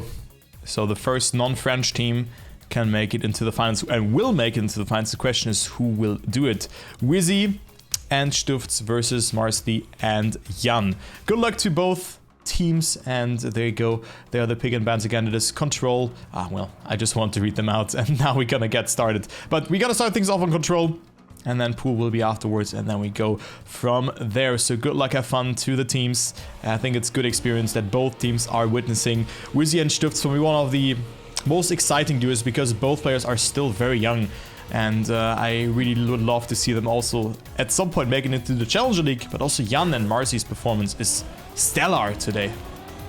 Yeah, indeed. And also, Wizzy, it must be said, a very, very fast player in his own right. Actually currently holding 2 records in the entire map pack for the easy maps here of the Trackmania World Tour stage maps, that being on Airwalk with a 55.209. I mean, in hindsight, it wouldn't be that it wouldn't be that much of an oddball pick. And then Wizzy also has the record on grip with a 594, which does again explain the pick, with Stufts also pretty nicely placed on there.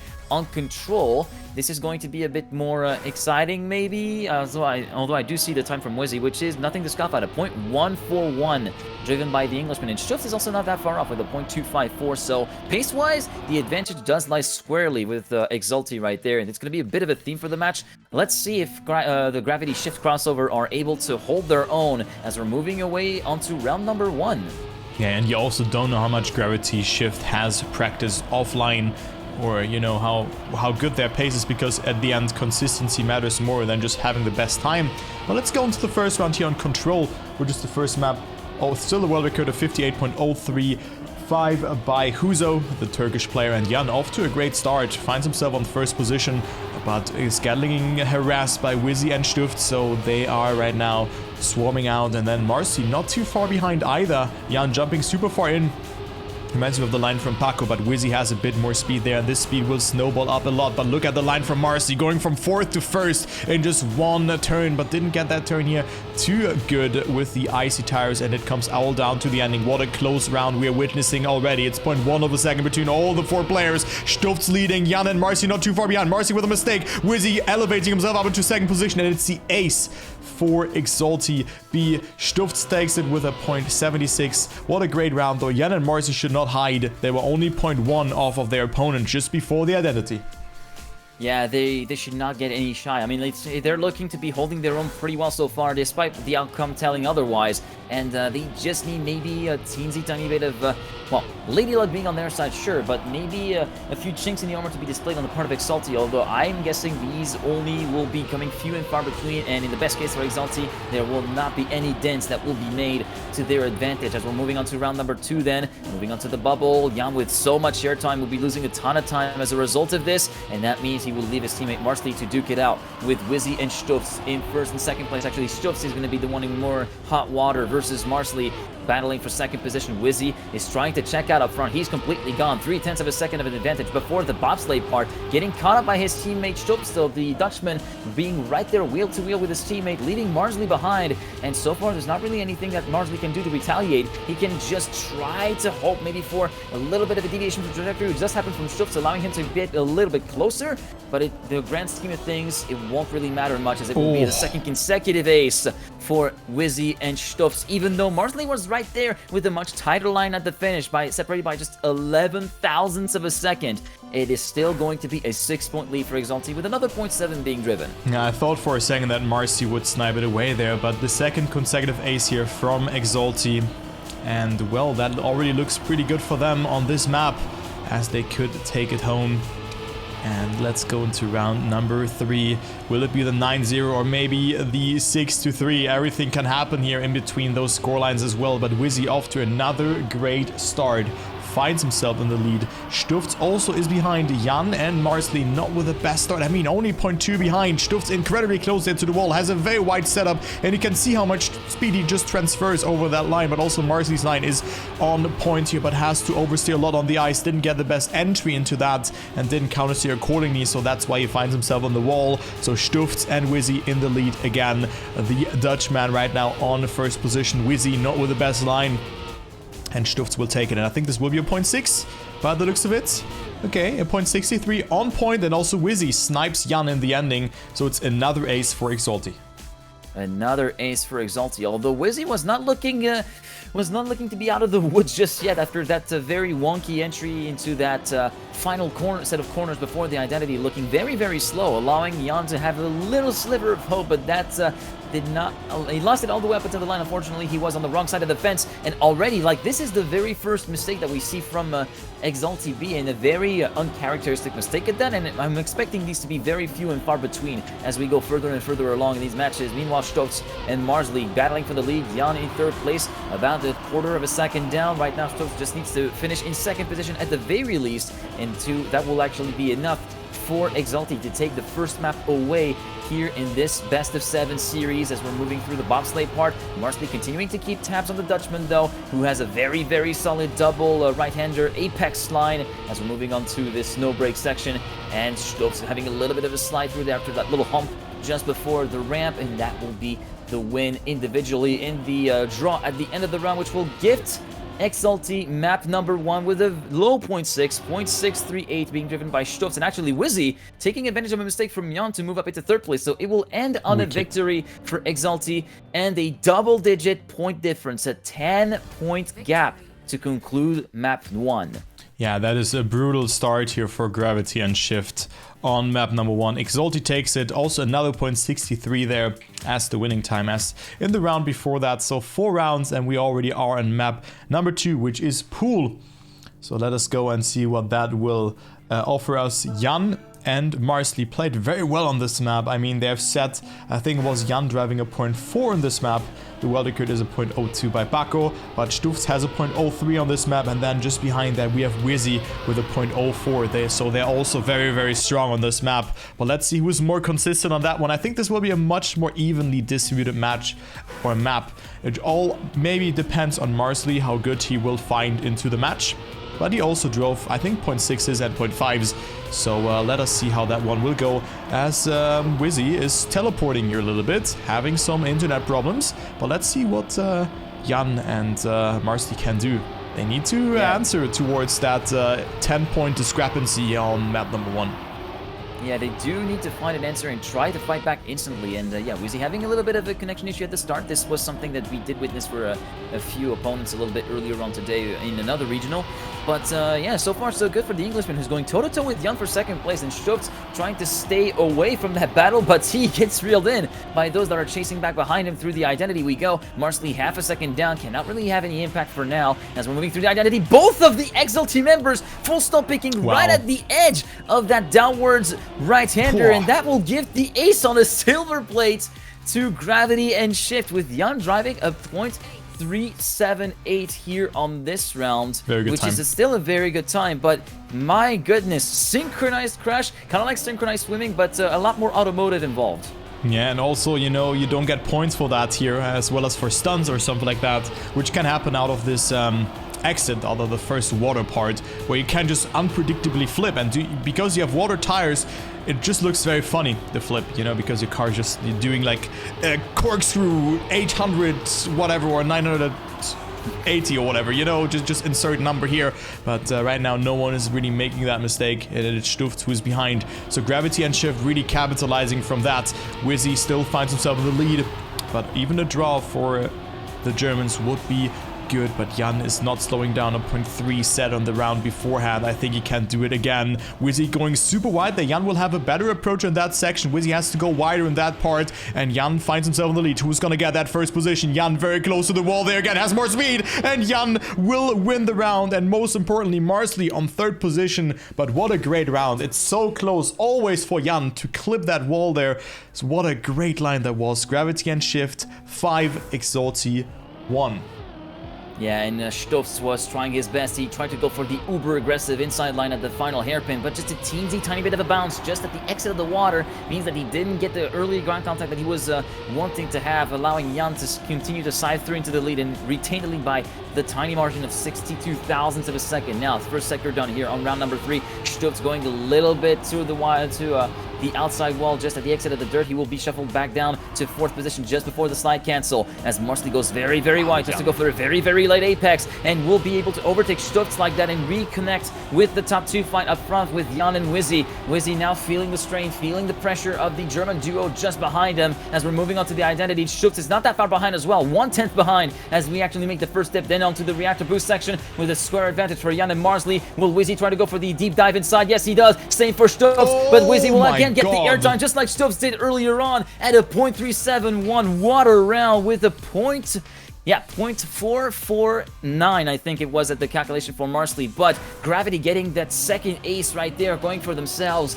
And map point number 1 for the association between Gravity and Shift, and already synchronized. 2 players having completely flunked it at the start, that being Stufz and Marsley. Yeah, synchronized mistake now from Stufz and Marsley, and also imagine losing the round with a 0.6. Imagine being last. So insane round there from both teams, and it's Gravity and Shift getting more speed in the ending, not dipping into the water that much, and with that winning the round. So that line seems to be more viable, at least for Jan and Marsley. So now Gravity and Shift have a 7-point lead and this could be the first map win of the series for the German duo, as Wizzy finds himself still in the lead. Marsley 0.2 behind Wizzy with a good line, but take a look onto Jan's ending, maybe over or braked a bit too much in that section, and it is Wizzy winning the round here. Jan going super far in and having no speed to work with, so Jan will get second, Stufts on third, and Wizzy on first with a good time as well, a 0.29. But Gravity and Shift need 2 aces in a row. Exalty needs 2 aces in a row against Gravity Shift, whereas they are only in need of 1 point. That is a very, very respectable time as well. Even more than respectable. We're dipping into the 0.2 range, which is insane pace when you actually pull it off in match like that. But yeah, 3-9, a 6-point lead for Gravity and Shift, and right now they need to pull off the hat trick. Exalty, they need to get 3 back-to-back aces if they are to get back on top of things and try to snatch that map away from Gravity and Shift to kind of like sink them a little bit deeper into the ground. But right now, the red team are looking pretty onto that particular map, as Wizzy will facilitate the job for Gravity a lot more with that little touch of the wall before that descent into the grass banking, and through the identity, Stutz will lead, but it will not exactly matter with Jan just behind him in second position, where he needs to be in second place for that extra point. Marsley in third place. It will be the draw at the end of the round with a 0.345, low 0.4 being driven, and low 0.3 being driven, and that will be a 4-10 score, allowing Gravity to bounce back quite nicely after conceding pretty heavily the very first map to Exalty. Yeah, so there you go. It's a 4-10 scoreline. A draw is enough there. And we go to map number 3, which is Grip. Grip as the next map. And, I mean, we have seen, I think, Exalty playing on this map in round number 1. So, there you go. Let's take a look what will happen there. And, I mean, we have 1 wall on this map up until we find ourselves in the live round. This is the pick by Exalty, if I recall it correctly, because they have the upper seat. Yeah, upper seed, and that was the Exalty pick. And if we take a look at it, yes, it is indeed Wizzy who holds the world record currently with a 0.594, driven about 12 hours ago from when I have the... 19 hours ago. Okay, so that was because I didn't refresh in time. And Stufts also third time worldwide with a 0.735. So yeah, Exalty looking to take advantage of a map where they do have the upper hand pace-wise, but right now Marsley and Jan are looking pretty solid. They managed to holding their own. Unfortunately for Jan, went a little bit too far off to the outside and hit the back with the back right tire, the back left tire, the left rear with the edge of the wall on the dirt part, so that leaves Wizzy and Stutz in first and second. Marsley all on his own to try and find a solution to at least try to salvage a point from this as we move on to the identity. Wizzy with a little bit of two-wheeling action there through the first part. Now moving on to the second part again. Wizzy going for a bit of two-wheel. Marsley sliding off of the map, and that will give the ace on the silver plate for Exalty as they finish with a 52.968 and a 0.974 respectively. And that means it will be an early charge for Exalty with a 3-point lead. Yeah, good advantage already for Exalty. I mean, on pool we have also seen Stufts and Wizzy having great PBs, and also we have seen that 0.2 there in one of the rounds, but Gravity and Shift were just more consistent and found themselves better into this match.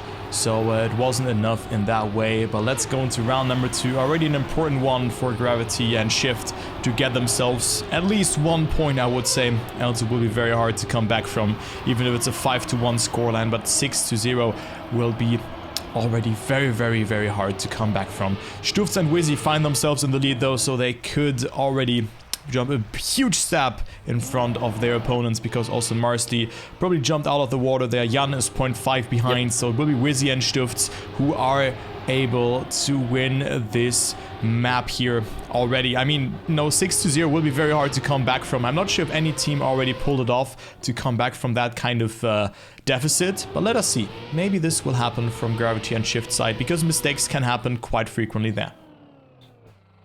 Yeah, but I feel like I'm kind of on board with you. I don't think I've seen a team able to pull off the comeback like that, going for so far down the gutter with 6 points of a deficit now for Gravity and Shifts, more than halfway through the map already.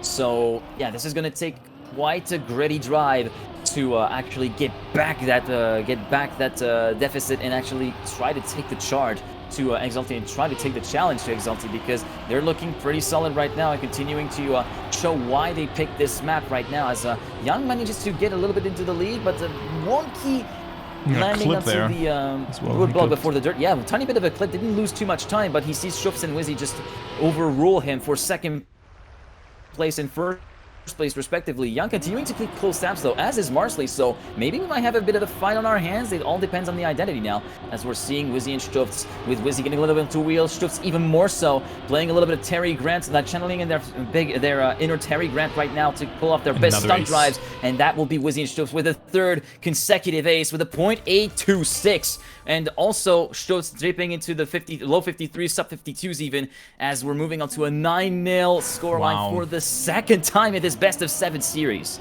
I mean, that is just insane. Exalty looking absolutely scary here on this map. Stufz almost misses out on the checkpoint.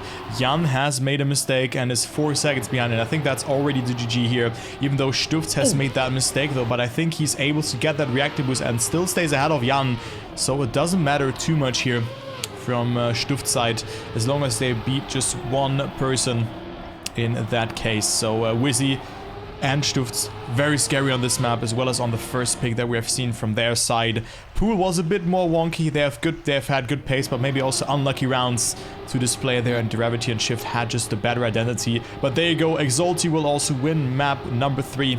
And quite dominantly as well after just 4 rounds. So there you go. Let's see Wizzy's time as well, at probably 0.8. Okay, a 0.9, so another sub 53 time. Marsley and Jan could simply not match that pace on this map.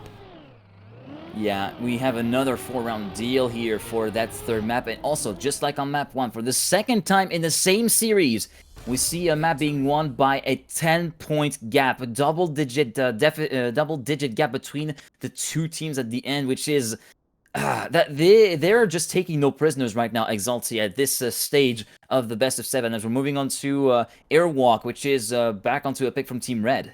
Yeah, and also Airwalk was a very interesting map here from the red team, from Gravity and Shift. It was a map where they have performed quite well on. Also, the identities were on point, especially from Jan. It looked very, very good. So this could be an interesting situation, because Exalty, if we take a look onto the records, Wizzy has the world record on this map, and then we also see Stuft on P12.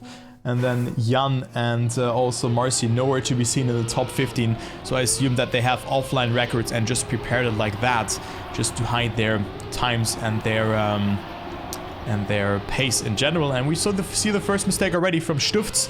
Jan, however, I mean, he has had great identities in the past, and I think he can just challenge someone like Wizzy for the victory, the world record holder on this map, with a 20.20 time.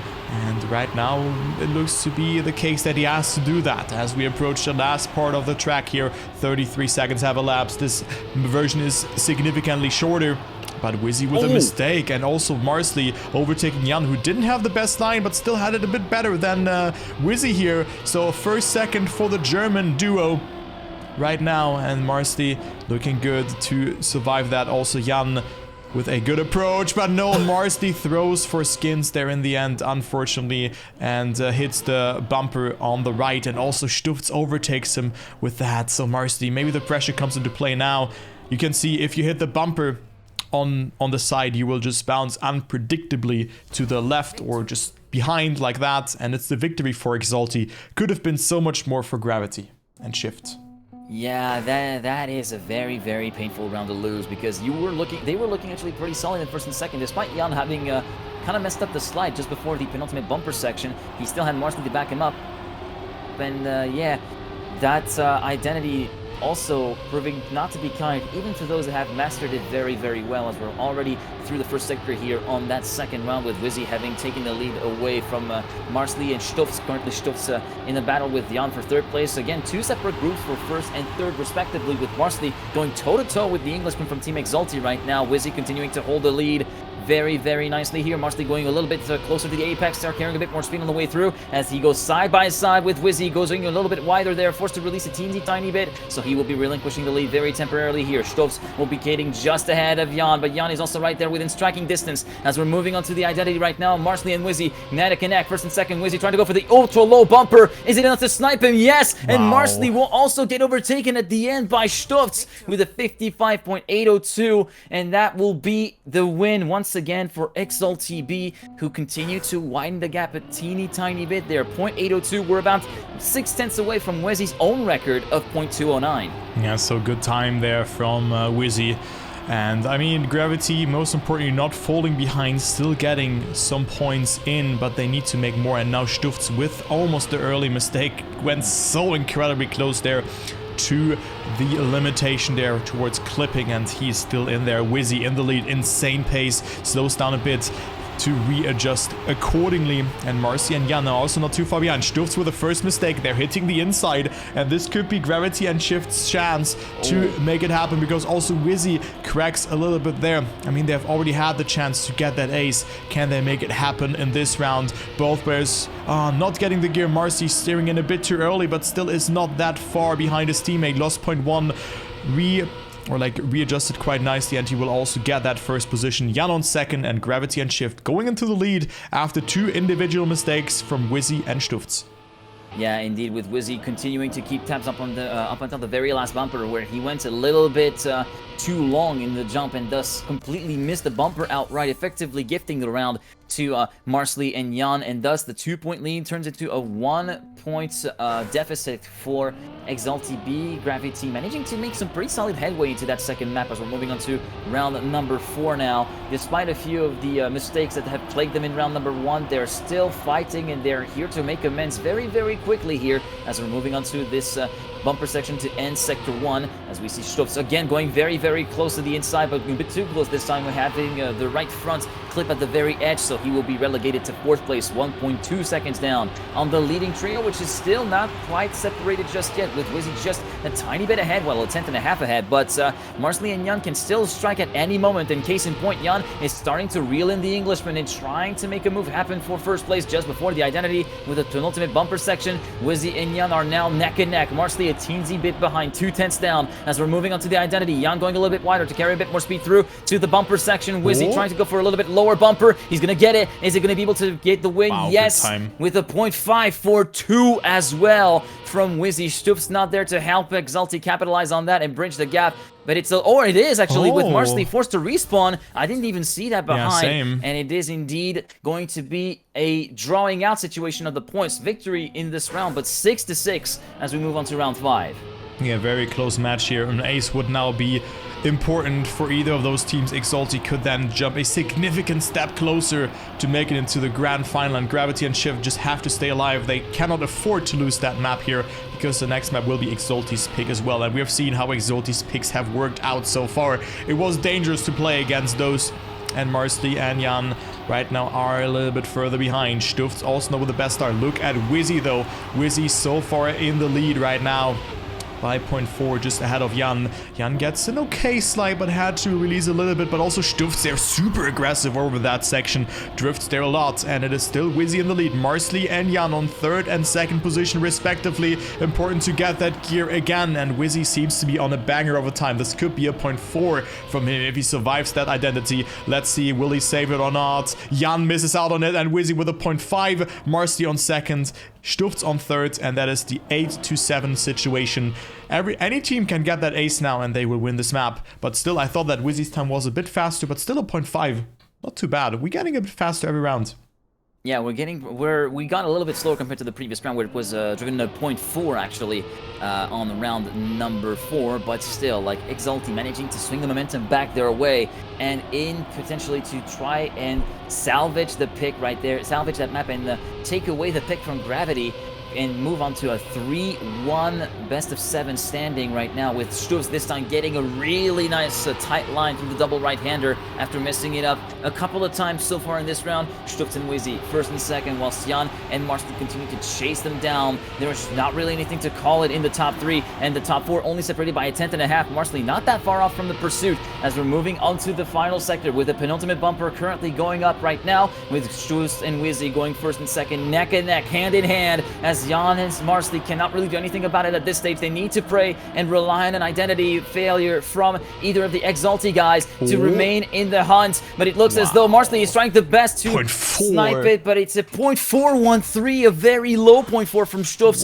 securing the wins, and therefore the map win as well from Exalty. that one's going to be stinging quite a bit for Gravity Shift, because that means we are effectively on the point of no return as we're moving on to speed right now, which is map number 5. That is a pick from Exalty, actually, if I recall correctly. Yes, it is indeed track 5, so... Yeah, so Sturz with a new PB, by the way. I mean, his former set PB was a 4.68. Probably has a better time offline, but a 4.1 was really fast. So now we go to speed, and that doesn't look that good for Gravity and Shift. They came to fight, but the picks from Exalty, I mean, they get weaker and weaker after the match progresses because they pick their best map first. But let's see how this one will work out, if Exalty is that dominant on this map as well as on their first and second pick. Let's go to map number 3 from Exalty side. Track 5 it is. Gravity and Shift, they have to win this map to stay alive. And look at that, they have the better start. Stufz with a mistake, and Marsti and Jan are on first and second position, but also Wizzy not with the worst line. Goes for the jump here to set himself up nicely for another jump in that section, and overtakes Marsti in that corner. So at least 1 point could be secured for the English and Dutch duo here, as Jan still in the lead, but Wizzy, I mean, he's a wheel player, he plays with a wheel. Didn't get the best line there, gets a no-side in that section and loses out in a lot of speed, so he's 0.6 behind. But he's a very precise player. He also streams on Twitch. If you want to check out how a player plays with wheel other than Granadi, it's quite interesting to see, because he's also a very good mapper and plays with a wheel. But Jan respawning. Yeah, Jan with a respawn. I have not seen him in the distance. Wizzy will get first position, Stufz on second, and Jan and Marsti are throwing that round away here. It could have been so much more.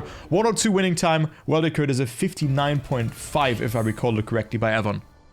Yeah, so we're well within like the we're well within the not quite slow times, but we're definitely not pushing. It feels like more of a cruising pace than everything else. Plus, there is a fair bit of attrition that had to be thrown around. We could have gone into the 101s, I think, with Jan, if not for that mistake of the identity. This time, it's Wizzy who will be off into the deep end after touching the wall just before that first no-break section. Stufz will be taking immediately the upper hand ahead of Marsley to try and compensate for that, with Jan being the one to make the mistake at the drop down and having 2 contacts with the wall, allowing Wizzy to sprint by into third place, and actually Marsley also getting overtaken just into the dirt section, and Wizzy flipping into the CP and thus dropping back down from second to fourth. Stufz in the meantime was super consistent and continues to hold the lead, and look at the lead he's actually built up. He, even with that mistake, that touch at the very edge of the bubble road, he's still 1.8 seconds ahead of Marsley. As we're moving on to the identity right here,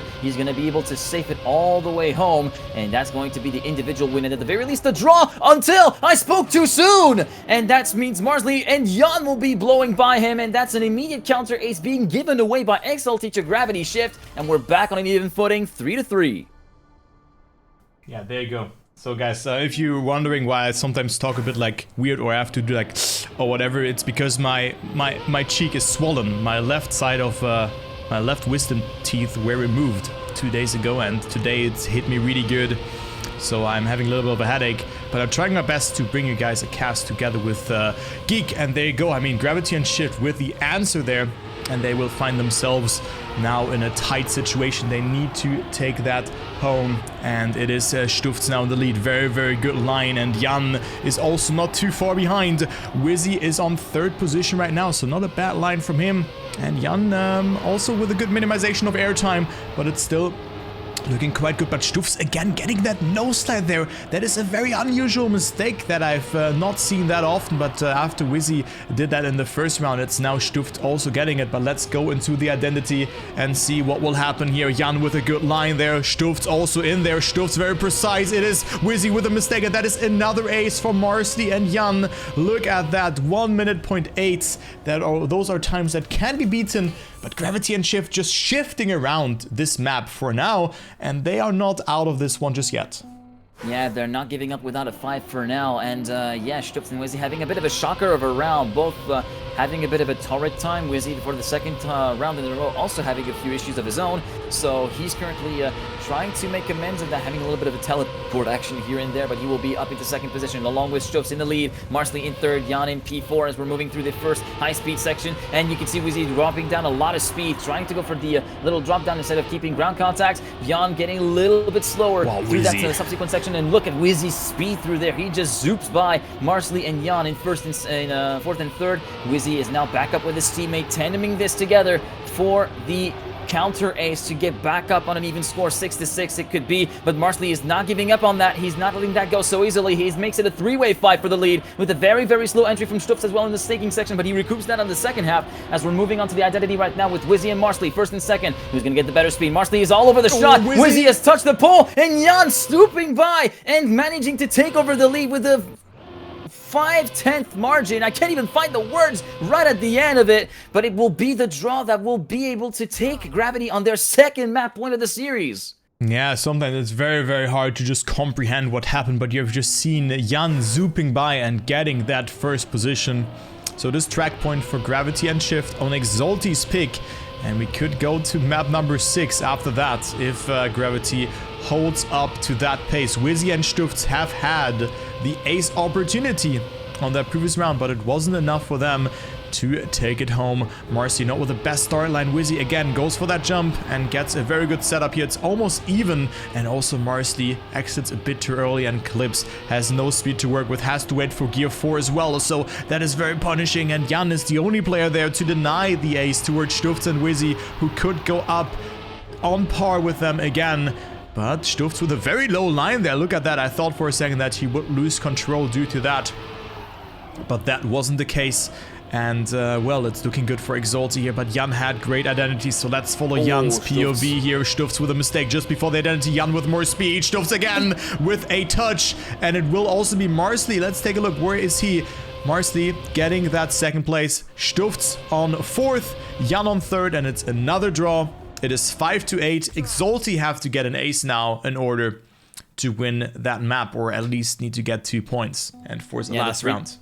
Yeah, the 3-point gap still stands, and Gravity have had their first map point attempt basically thrown into the bin. Now to the second map point attempt for Marsley and for Jan. Stufz having a pretty solid start. Wizzy going a little bit close to the outside wall. Jan getting left a teensy tiny bit behind, 1/10 of a second down as we get into this first high-speed section. Swift and Wizzy first and second, and we have a little bit of a hit from Marsley. It seems like we're very heavy release to avoid hitting the wall at the very least. Wizzy with a very, very slow landing, allowing Marsley to slide through into second place, and Jan very temporarily into third. Stufz moves up into the lead, well, retains the lead just ahead of Marsley, who continues to hunt Stufz down as we're moving on to that next section. In goes for the low line once again, compared to Marsley going for a bit of a safer approach, but that low line really pays off dividends for Stufz as he moves up half a second on Marsley in that split, and maybe closer to a second visually speaking. Wizzy cannot really help his teammate take advantage of that situation though, as he's way far down on even Jan as we're moving on to the identity, and Stufz will be turning in too early, hitting the wall, promoting Jan into second position as well, and that means it will be an ace to take it at 11-5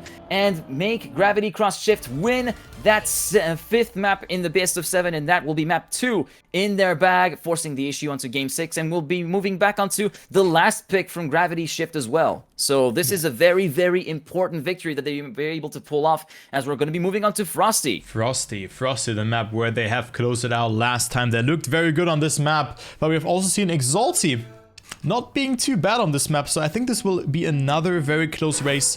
And, well, I mean, Gravity and Shift winning the pick there from Exalty. Quite surprisingly, I would say, after seeing Stufz and Wizzy in the first round just performing really well, but then they have just made some errors in the identity. So we have this map here, 103.237 is the world record by Nako. And let's go into the first round. Let's see if Exalty can close it out here, or we see a decisive map number 7.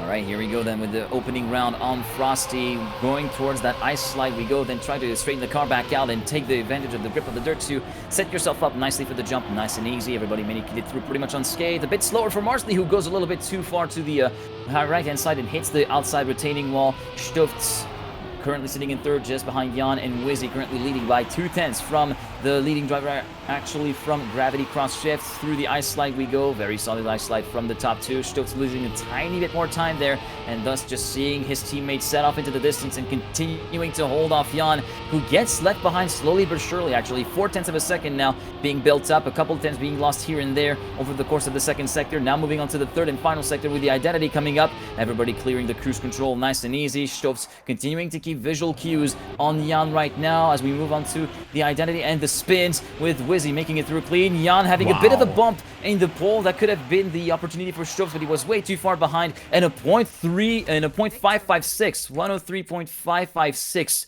being driven by Wizzy, which is an insane time, around 3/10 away from the current record detained by Nyko. Yeah, very, very good time there. And Exalty setting a statement. Gravity and Shift still getting that 1 point because Jan got second position, but they need to get more like that. Can they match that pace? Oh my god, Stift's over the border he goes, and he still is alive.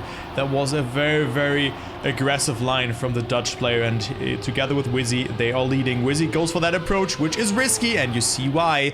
Wizzy with a mistake, and Marcy and Jan will overtake. It gives you a quite better setup and minimizes airtime a bit better than the right-ish approach, but one could say if you make one mistake in 4 rounds or 5 rounds, it is not worth it, because it only really saves 0.1 or 0.2 of a second, and you would have still been on that second position. That's just my opinion, but maybe that mistake doesn't occur that often for the UK player. But it is Stuft still leading, can still secure a draw here for his team, as Marsley and Jan are not too far behind, getting a good 360, but the identity is too short to capitalize from that.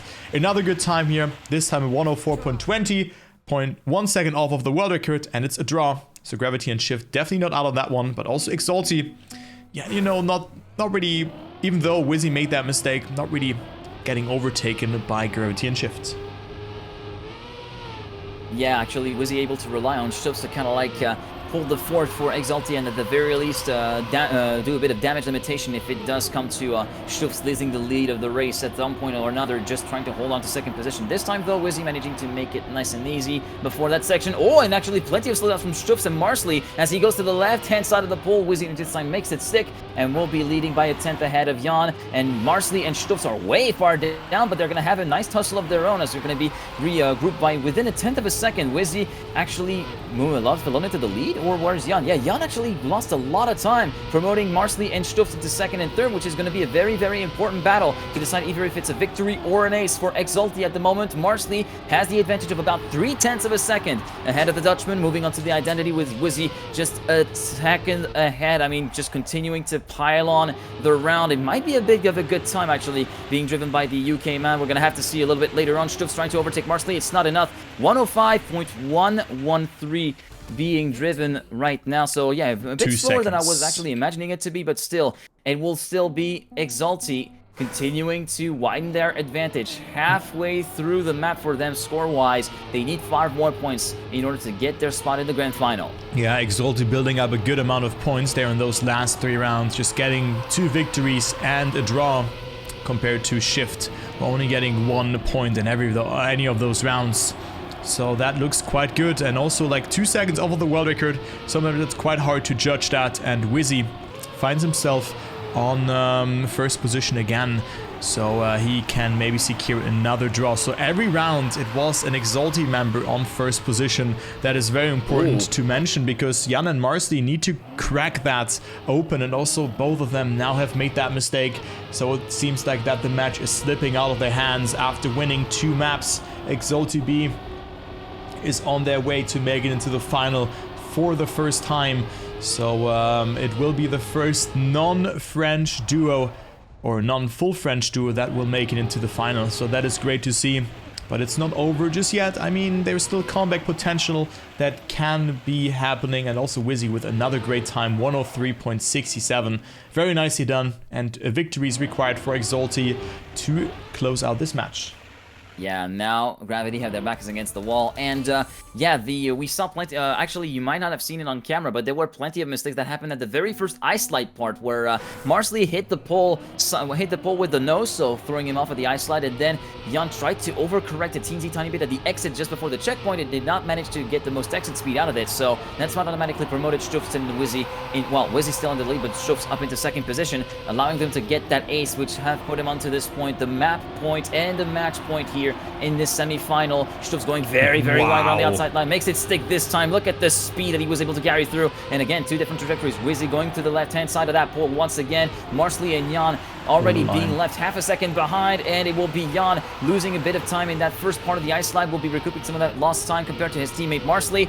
And in the meantime, up front, Wizzy is just checking out up front. He's leaving his teammate left for dead, basically, pretty much, and also leaving everyone else for dead is Stubbs, because he has a 4/10 buffer over Marsley right now. 7/10 of a second between Marsley and first place right now, which is Wizzy, and it looks as though the inevitable will be happening. It looks as though Exalty are gonna get themselves that spot in the grand final for this regional. Wizzy will cross the line with a time of 0.523. What a great time. Stubbs half a second behind. It is a GG for Exalty B, who take that win 4-2 for that semifinal. Actually, Wizzy driving within 100th of his best time on the current leaderboard, which is a 0.514. So very, very strong performance from Wizzy here on that final map.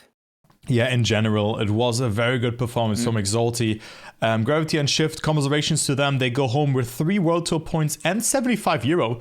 So worth mentioning that. And let's see, because I think there's still one more match ongoing. Yep. We can still join the server. So that means that we probably are also on map number 6. And there you go. It is BPP knocking out Ferox Industries by the looks of it. But Ferox up 8 points for now. But with an ace, everything can change. And well, it's Matus and Melio who will take home map number 5. So it's round 6, not track 6. So there you go. So Ferox will win this one here by the looks of it, because Paco and Lego both with a mistake. Both with a mistake indeed, and yeah, quite far down the order. 7/10 of a second of a gap between Paco and the leader, and a half a second down compared to Matus, currently sitting in second position. So they're just going to cruise and take this one home. They can even afford to have Matus drop down to third as long as he makes it through the identity. Melio will be winning the round ahead of Matus. Paco did have something happen. Yeah, he made a mistake. So that's now the Ferox line. Ferox win. You know, that was more clear with that. So one player could have then also made a mistake. So it's Ferox winning Airwalk, and we now go to map number 6. The scoreline is 3-2 in favor for BPP. Those teams have already met in the second round, if you guys remember that yesterday, that we have casted as well, where BPP won and knocked Ferox down into the loser bracket. Yeah, and they won with a fairly convincing margin as well. If I look back at the score, it was a... actually convincing margin. No, it was all the way down to the decider. I was confounding with other matches. Yep. It was a 3-2 win. A narrow margin of winning, all things considered in terms of maps anyway, by BPP. As we're moving on to our 6th map, which will be Control. Ferox do need to win that map as well if they want to force the issue onto game number 7.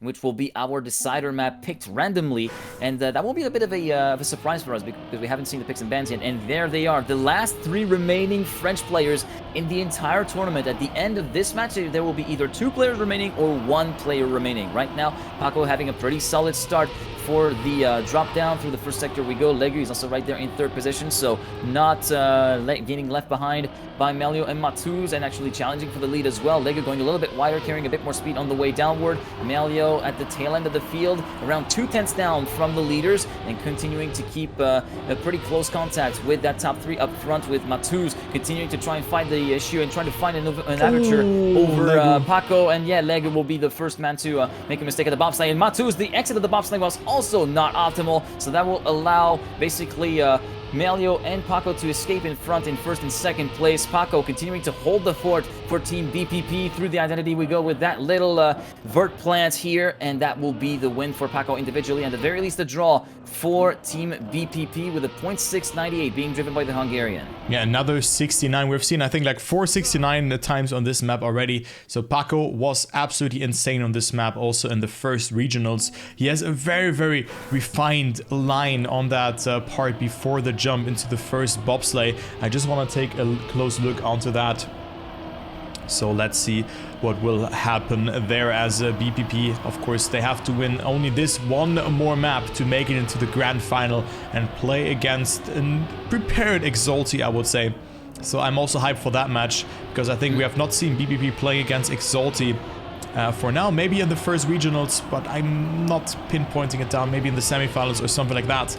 But I think Exalty already went out in the quarterfinals there, but don't nail me down on that one. So Lego and Paco now leading, Lego jumping so far into that one, but also it is Melio with a good line, finding himself on that battle for first position, but goes a bit too wide. There has a lot of speed to work with here over that no break section, and Paco on his way to win that round. Lego is behind, but Legu has to also only survive to secure his Team A victory, but Melio almost with a snipe there here, but it wasn't enough, so BPP with a slight advantage now. Matus 0.7 behind, and it is Ferox with 2 points and BPP with 3.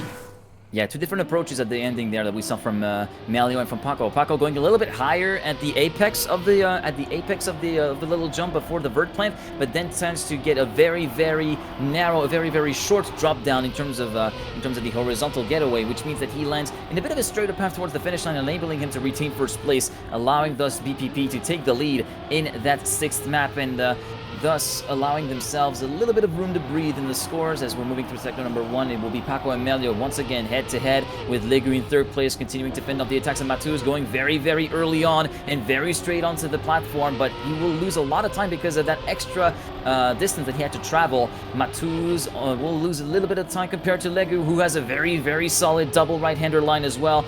Will get reeled in for 3rd position, but continues to hold on. Paco and Melio in 1st and 2nd, continuing to duke it out for the lead of the race. It will be very, very tense. Melio trying to go for this lower line as well. Paco versus Melio. Paco will hold the lead right up until the bitter end with a 0.641, and another draw ensues, continuing the 1-point lead for BPP. Yeah, still such a close map. That is 2 draws and 1 victory here for BPP in those first 3 rounds. Let's see if Ferox can bounce back from that after just getting themselves some points. Reminds me of the match that we have spectated beforehand. So let's go into round number 4 on the 6th map, on the penultimate map. We don't know what the decider will be, but certainly we could not move into that one if BPP gets themselves an ace in this round. But right now it is Paco, the only player from BPP's side who gets a good start. Legu is a bit behind. Melio and Matus are on 2nd and 3rd. Paco again with a very good line. Legu also comes closer, will jump very far and very low into the bobsleigh. Look at the speed there from the Frenchman from BPP, but steers in too early and makes that mistake. But also Matus has made a small mistake, so right now it's also a draw situation if Melio will survive that identity. Is also on a great time by the looks of it. Paco jumping a bit too far and will only get that 2nd place. Another 0.6. Paco and Legu on 2nd and 3rd, and that is indeed the 3rd draw of Control.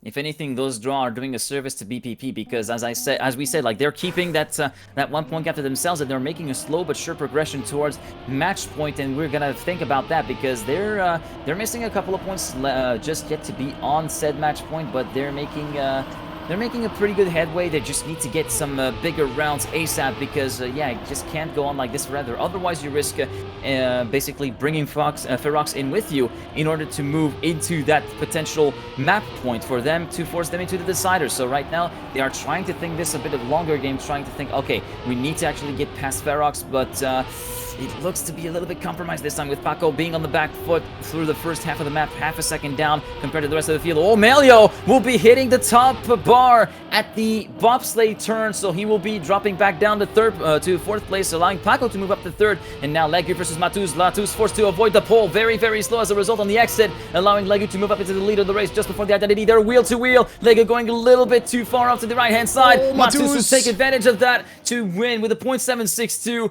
and as a result, we get yet another draw, 6-5 still for BPP. That was Legu gave it all he could, but the entry to the identity forced him into a little bit of a corkscrew jump, which severely compromised his the rest of his jump, and particularly the exit, and that allowed Matus with a much lower line to just cruise it over to the line and have a somewhat more decent gap. Yeah, well explained there, Tom. Well explained why he has gotten himself that upper hand in that sector. And it is Melio who has made that first mistake, 3 seconds behind. But now Matus on his way to force another draw. The 5th draw of Control could come into play if Legu and Paco will not overtake Matus. But Legu off to a good start here as well. Very, very wide line. You can see he has a bit more speed and has a lower jump into that one. But Matus also had it quite well. 1 car length between them. Matus with a wider line. Legu is pushing to the absolute maximum here and is only a couple of thousandths between them, but Legu has the upper hand, and BPP could jump a significant step closer of reaching the grand final, but it is Matus who wins the round. Paco on 2nd, Legu had to respawn, and it is Melio who's behind, over tilts, so it's what it is. It's another draw. It's another draw, and most importantly, it is match point attempt number 1 for BPP.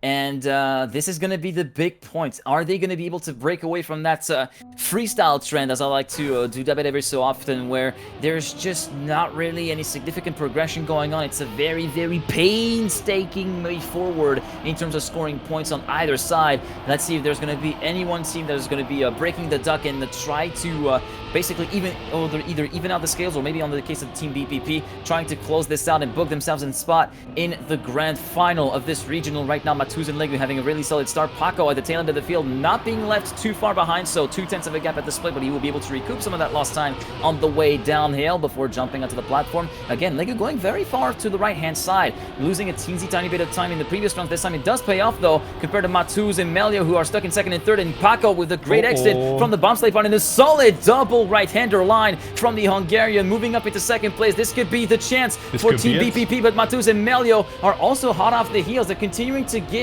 everything they got on this round, as we see Paco going for a bit of a lower line. And ladies and gentlemen, it is the GG indeed for Team BPP with a .442. What a time being driven by Legu. Imagine you're driving a .8 and you end up in third position. What a time being driven by Legu. Just a little bit of a context, that's still 4/10 away from the current record, but still, that is an insane time to be pulling off in match. And thus, for the first time in the regionals history, we are going to be witnessing two teams without, well, not without any French driver, but two non-fully French teams. There is, of course, Stofts and Wizzy for the Netherlands and the United Kingdom, and of course the team that we saw right here, Team BPP for Legu, and Pustito Paco for Hungary and France. At the very least, there is one French player remaining, but will there still be a French player at the very least winning a regional? That is one very key question. So far, I don't think we have seen it happen where there was no French nationality players as the winners of the regional.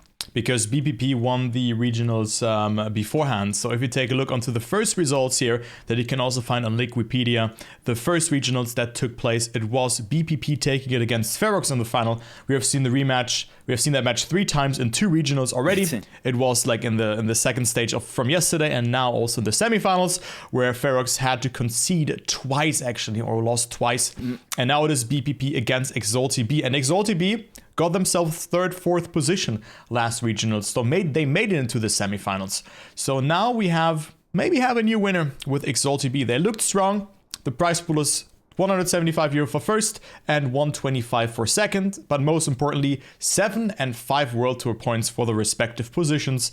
And guys, I think we're gonna take a small break to just breathe through a little bit, and we're gonna see you in just like 2 to 3 minutes, and then we're gonna start things off with the last match from the regionals, not from Trackmania Esports, because there's still the Trackmania Granding that will take place in actually 1 hour already. So just after that match, you're gonna have TMGL action, and we're gonna see you in a bit.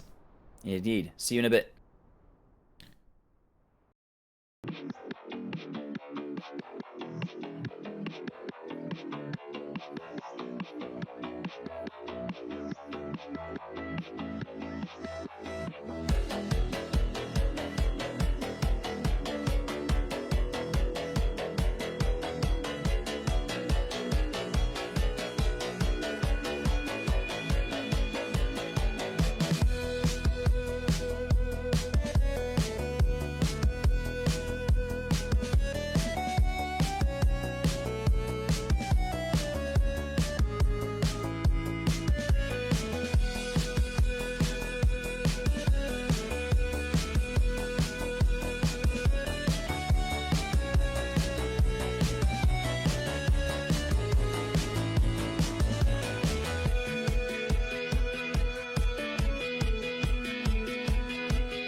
And we are back, ladies and gentlemen, just in time because the match will actually already start in 15 seconds. The last match of the EU Regionals from the second step, and I'm hyped to see it. It is Exalty versus the champions from the first step, BPP.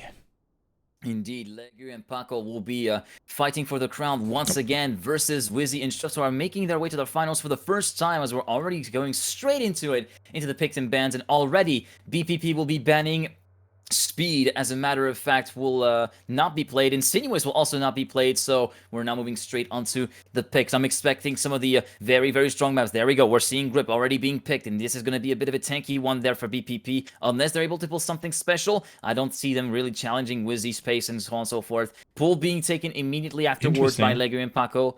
Moving on to our third map pick, Vortex. Okay, probably that's Airwalk, maybe a bit of a more wildcard pick. Off-road, okay. And now the slightest salvo. What's your thinking? Yeah, come on, Airwalk. It has to be Airwalk now, probably, from Wizzy and Stufts. Yeah. I mean... yeah, Airwalk, there's no other way. Yeah, and... Or actually, Control could be good. And now Control... Frosty. Oh! Control from Paco and Lego. Oh, no, now. Frosty is a shout. Frosty is a shout for Exalty. I completely forgot about that. But yeah, Wizzy was super strong, going very close with his PB there. So I think Control would be a good pick for Lego and Paco.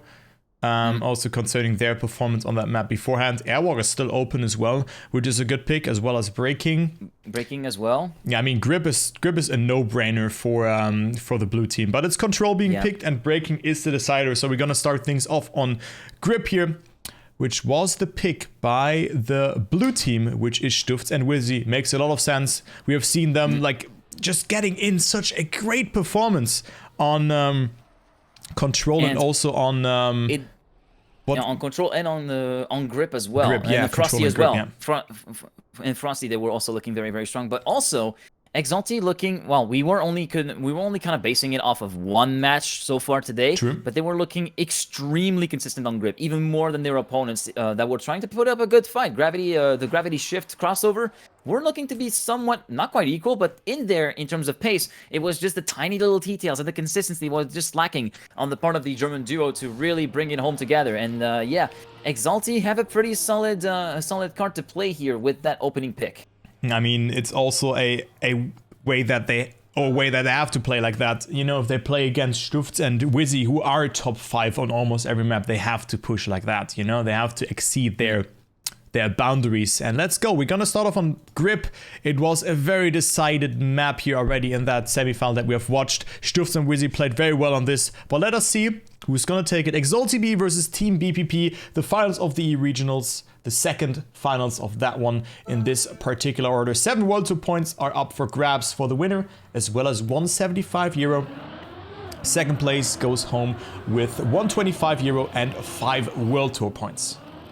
And the World Tour points are very, very important. We've already mentioned it plenty of times, but we're getting closer and closer to the end. Well, closer and closer to the end of this stage. There's still roughly a month to go, with still like matchmaking and also the All-Stars Championship ending towards the 8th and 9th of July, if my dates are correct. When TwitchCon is. Soon the GPR, or Global Points Ranking, will be locked in after the All-Stars Championship, and that will determine which team will be able to take part in the World Championship wildcard to get a chance to qualify for the World Championships happening later on this year. In the meantime, round number 1 already underway, and it's a very, very close pack right now, halfway through the round with Stufts and Wizzy first and second, but already being in hot pursuit with Legu and Paco in third and fourth. Paco just a teensy tiny bit behind from the Hungarian's perspective, and you can see Stufts going for a little bit of a tighter, later apex through the foot bath part, and you can see Identity very, very close round indeed. Legu going on the edge of the track, continuing to hold into third place, and now Ghost and Ghost hand in hand. Wizzy going a little bit too far to the outside. Legu also going too far. He will be hitting a pole. Paco trying to snipe Wizzy at the lead.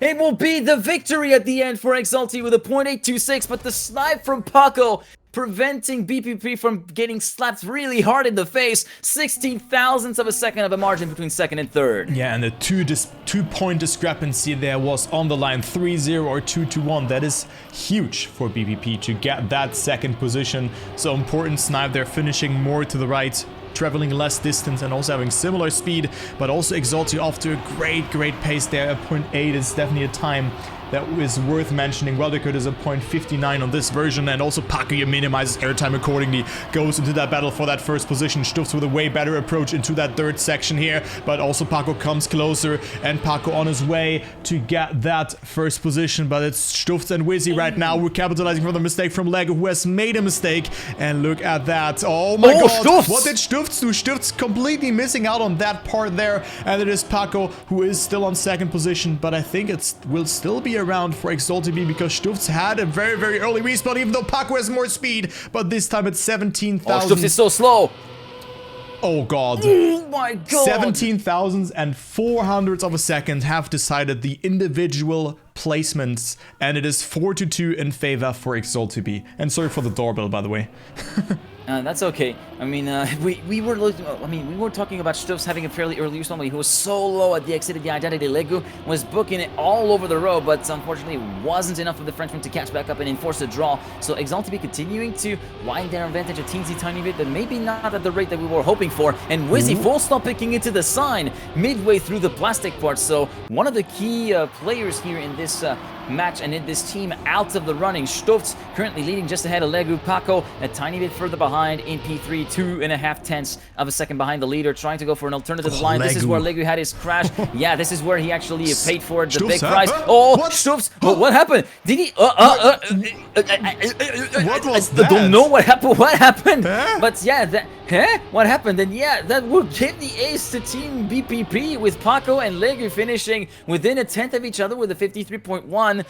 What on earth happened there? Yeah, Did he get abducted or something? Yeah, it was like a teleport and his inputs didn't register or something like that. He just went straight, you know, instead of going to the left. So that was very unlucky from Stufts, having some small lags. But that one was in particular very costly because it could have been the draw. And all of a sudden BPP leads on Exalty B's pick. I mean, Exalty looked very strong in the semifinals on this map, and now Stufts off to a great start. I hope that their momentum is not completely evaporated, but it looks like a good start here from the Dutch player. Paco also super inside, super aggressive there, tries to minimize airtime accordingly. And look at that jump here from Paco. That is a great risky line, but also there so much can go wrong there, but it didn't go wrong for the Hungarian. As Stufts and Wizzy are swarming out, first and second place. Lego is again 0.25 behind, and Exalty on their way to get the counter ace and go into the lead and into a map point situation. Stufts with a beautiful exit together with Wizzy, and I think those are also really good times. Let's see what Paco can do. Paco with a wider approach, and Wizzy and Stufts with a 0.8 and a 0.9, dominating this round from the start towards the finish, and Exalty indeed pulls off the counter ace.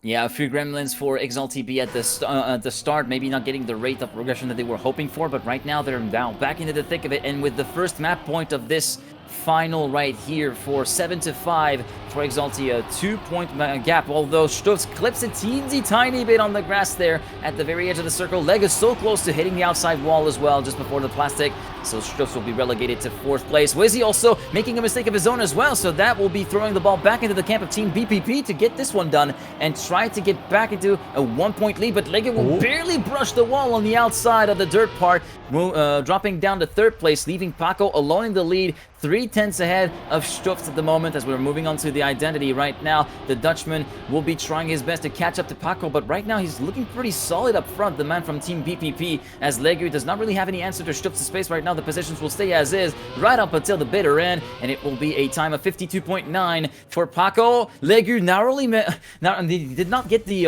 risky fin, but he got into the safe fin early enough to avoid Wizzy getting the overtake on him, so it will be just a 1-point gap, and BPP also on that point. 8-7. It could have been 7-8, like if you see it from Exalty's perspective. But in this case, they are still leading, so it could have been the ace. But now Paco with a mistake at the start. So Wizzy and Stufts in need of 1st and 3rd position to go into the lead in this last best of 7. We are in the grand final, guys, so bear that in mind. Legu off to a good start, though, is in the lead right now. Stufts 0.25 behind, 1/4 of a second for the Dutchie. And Wizzy still with a very good performance here. Legu with a bit more speed and goes way tighter in there. So Wizzy with a better apex apex and also will not eat as much penalty surface as Lego, so comes back. It's a close fight. Wizzy, so close here on his 2 wheels, tries to keep up with Lego's pace, who also gets a very, very good identity across, and Wizzy has to release a lot. So this is the victory even for BPP, because Stufz has made a mistake himself. And 53.11, not the fastest time that we have seen, but it's 9-9. We go into the small overtime situation because every victory outcome would lead into a team winning the map. Indeed, and yeah, this is very much a hotly contested map, a little bit more so than I think I was anticipating. I don't know about you, Kai, but I felt like with that, with the kind of performance that we saw from Exalty on grip in the semi-final, it would have been a bit more of a clear trend, but right now, it's very much a close call all throughout, with all the mistakes happening on both sides of the pond as we're moving through the first half of the map right now, with Stufz leading just ahead of Paco, Wizzy, and Leger. They're regrouped within a 1/10 of a second, with Paco right in the mix along the top 3 group. Look at this, they're within each other's goals. 36 thousandths. That's the margin between first and third. Paco emerging into the lead just before the foot bath part, with Stufz getting a much better inside line towards the exit, moving up into the lead just ahead of the Hungarian from Team BPP. Leger is also right there in 4th position. Paco trying to hang on towards the outside edge of the map, trying to get a little bit of 2-wheel action going on. Stufz continuing to hold the lead. Wizzy in 2nd position. Stufz will he get overtaken by Paco? Paco trying to pull on the snipe. That was a century to the line, and that will be an overtime with a .860 versus a .885 and a .903 for the top 3 ahead, and we are on to overtime right on the outset from map 1. Wow, what a snipe there from Paco to stay alive. It looked really good for Exalted to even ace their opponents, but Paco is there to deny that to them. Only 500s between 1st and 3rd, if I recall correctly, so that is Trackmania Esports, ladies and gentlemen. The level has been quite high in this tournament all along. We have seen close matches, and I think we're gonna have a close ender as well in those 2, or in this regional as well. Now we see Paco ever making that mistake, so it is Stufz and Wizzy in need of 1st and 3rd position. We are in the overtime situation, so they can see grip being picked by Exalty, and they have also dominated that one. I thought that they would close this out in like 6 or 5 rounds even, because they have also done great times, but they will do it after 8 rounds. Lego not with as much speed as Paco in the previous round. Also a good time from Stufz, another .8. Wizzy also with a sub 53. And Exalty are going into the lead. Team BPP, the previous champion of the regionals, are down by 1 map. Yeah, they did require a final push, though, for Exalty, so this does bode well for Team BPP, managing to hold their own on a very, very strong Exalty pick, because we're now moving back onto a very strong BPP pick, that being Pool, and if they're able to pull that kind of performance and even topple Exalty on the next map, which will be another strong map pick from Exalty, then it will be giving them the keys to retain their title. Yeah, and Pool also looked really good for Exalty. They have lost that map against Gravity and Shift, but man, they have good PBs and also good pace, and I think Jan just driving those .3s all along on this map is also just unfair, you know? It is just very unfair, but they were shaky on the identity. That's where we've seen some mistakes from Exalty's spot, if we have seen there, or when we saw their semi-final, but also Paco has the world record on this map at 54.02 by the Hungarian, and also right now he finds himself in the lead, minimizes airtime accordingly, and again Stufz with a little bit of a teleport. Again, he seems to get issued by his internet. Yeah, it seems as though that's the second time in 2 maps that it happened for Stufz, which is really a shame to have technical gremlins throw a monkey wrench into the plans of competitors, be they from either side, as that will allow Paco to have a bit of a tussle between himself and Wizzy in the lead, and Lego to be safe in 3rd place. Through the identity we go. Wizzy going for a bit of a different approach, entering the identity right now, going for a little bit of wider line, and going for a very late apex right there. This is going to be very, very tight right now towards the lead, but Wizzy gets the airtime just like he did in the previous rounds, and it was so close as well, because he... Yeah, .20, it's an insane time being driven by Paco. I just noticed that. Sorry about that for not noticing that earlier. But as I said, like, Wizzy getting that little bounce airtime and also sliding out into the edge of the finish, that could have been even more catastrophic. That could have allowed Lego to pass through. Yeah, I mean, he had watery tires there, so that's even harder to control if you land in a slide. It's getting very hard to control because your car is just sliding out, and well, a .20 is .18 away off of the world record, so insane time here from Paco, making that mistake now. So from the hero from the last round off to last position, also Lego with a flip there. So it is Stufz and Wizzy who can go back into the lead, and that is already a good start here from Exalty into that round, because they have also secured 1 point on that previous round. Just bear that in mind. They have 1 second to work with, dead even in the checkpoint. Stufz being in the lead, but I think they're just gonna save it into the ending. 1 second to go, and they will slow down a lot, dip into the water accordingly, and there you go, a 0.2. This didn't look like a 0.2, Wizzy. This didn't look like a 0.2. Insane time yet again, also by Stufz, a 0.3. Setting a statement, they could have saved it. Maybe they saved it a little bit, but those times are crazy. Exalty going to the lead, and wow, BPP have to pull the trigger. Yeah, they have to pull the trigger, and yeah, I mean, Exalty kind of pulling out all the stops and removing the sandbags from their cars to get a little bit faster there with another, like, that's the second consecutive 0.2 being driven in the space of this first 2 rounds, even though Paco went quite a bit faster with a 0.20 flat being driven on round number 1 so far.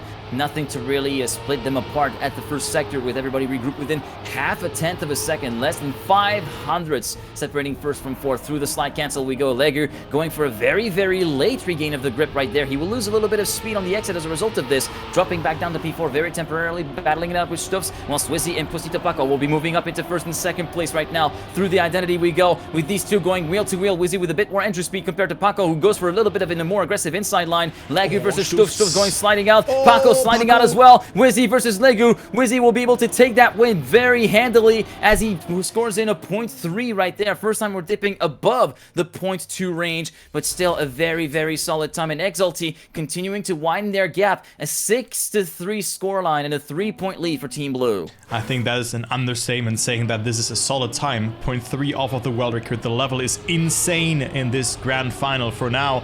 And that is Exalty extending that lead 6-3. And this is the pick from BPP, and again, it's looking really, really promising for Exalty to at least secure a draw on this round, because Paco has made a mistake after his very, very good snipe on that last round. He is now finding himself again on that last position. And Stufz and Wizzy have a comfortable lead because also Legu has made a mistake. So this looks really good for them, for Exalty to take this map home. BPP has to get 2 consecutive aces in a row, because I don't think that Wizzy and Stufz will throw this one away. This identity, you know, Airwalk, okay, you can make a mistake here, but here you can just slow down accordingly. And Stufz and Wizzy are just doing that. We see a 0.2 again. Wow, like, insane time from Stufz. That is also 0.2 away from the world record. So, one of the faster times, and the slowest winning time still is that 0.3 from round 3. Damn, insane. The pace from that is just insane. And yeah, Exalty now having the progression that they were wishing that they kind of had on grip to close it out a little bit easier, but still a 6-point margin for them over Team BPP, and just a singular point needed. All they needed to do is a second position on the individual rankings, and that is it. They would be taking, at the very worst case scenario, the victory with a 10-5 scoreline if they were able to do so. Stufz will be dropping around, and yeah, apparently he had a little bit of a loss of grip with the 2-wheel and got slid off of the right-hand side of the left-hand side into the wall before the first sector. So that respawn is even more punishing. Paco touching just like Legu did a little bit earlier on in the rounds. So Legu is left on his own in the lead, but he gets overwhelmed by Wizzy very, very quickly. And that's going to be pretty much it for that second map, it seems like. Unless there is a catastrophic failure from Wizzy that lets him 5 seconds back, I don't see it happening. Wizzy will be able to take this one all the way to the finish line, although he will slow down dramatically, maybe safing it a little bit through the identity, allowing Legu to move up into first place. It doesn't really matter until the end. It will be Wizzy managing to take the win with a 0.7. That's when we start to get a little bit slower, but it came in right at the very end where basically Exalty had this basically shipped, signed, basically packed in, shipped, and signed away, and that will be a 10-4 margin victory, 6-point margin, and a 10-4 victory on this map to take the second map in the series, and that is going to be setting them perfectly for Vortex map number 3. Now this is a bit of an interesting pick. I wasn't expecting it to happen. Same. I was more thinking of Frosty maybe on map 3 with the strongest map being first. Or that's Airwalk, a bit of a little curveball being thrown. Or maybe Airwalk or like something like that. So Vortex is definitely a very, very interesting map. So grip and control being very good maps here from Stufz and Wizzy, and now they pick Vortex. So let's see how this one will develop, as this one also has been changed quite significantly. We have some easier lines, the previous section has been changed, as well as the ending and some other small adjustments by the looks of it. I cannot pinpoint everything, but you know, if I see them, I'm like, ah, okay, this has been changed a little bit. But there you go, so Wizzy and Stufts leading with 2 maps, and also this is their pick going into this one. Or is it their pick? Or is it... yeah, that is their pick. Yeah, it's their pick, exactly. They come as this one as the top seed. So Paco and Legu are needing to win this one to just, you know, not having to do the clean or the reverse sweep in that way. And Wizzy right now finds himself in the lead already by 0.25 of a second. So that is a really good start from the United Kingdom player. Paco is not too far behind though, so one mistake from Wizzy can really put him up into that first position. Lego has made that first major mistake, 5.5 seconds behind, and then Wizzy will take it here with ease. Let's see the winning time, world record at 103.7. And Wizzy just drives a 104.07, the fastest time that we have seen today, only 3/10 away from the world record. Wizzy is absolutely cracked today, and also Stufts getting third, so Exalty also with a victory here on that first round on Vortex. Yeah, and I don't know if I'm right in saying this, but I feel like this is the first time today, at the very least, that we've seen people go for the faster line, ultimately carrying all the way around the outside the dirt line just after the transfer. We're going to be able to see this from the perspective of Stufts, potentially, as he makes his way through the transfer nice and easy. Paco in second, right there with Wizzy, his teammate. And look at this, they're all going to go stick around the outside and try and carry as much speed as they can all the way around, with that extra distance being the big payout for the extra speed. And then Stufts and Wizzy going for the box slide line. Wizzy got stopped right in the middle, but there's been even further trouble up behind them, as Legu and Paco have lost a significant amount of time, especially Legu with that exit from the bobsleigh, meaning that he will be left for dead pretty much in the battle for the lead. Stufts on a very, very solid time indeed. He's leaving his teammate in the dust, 0.7 of a second of an advantage for the Dutchman, whilst Paco and Legu are just basically struggling to try and find any kind of semblance of pace to counterattack whatsoever, and it looks as though Stufts will be on the absolute stonking time. I'm expecting a low, high 103 from this. Okay, okay, didn't look as fast as it probably looked. Maybe because the gaps were a little bit deceiving, yeah. But still, like 1-2 for Exalty, who continue to pile on and make the most of their map pick, really. Yeah, I think this map pick really emphasizes that Exalty have prepared extensively. You know, going for that outside line into the Bugslide is not an easy task. It is not an easy line to do.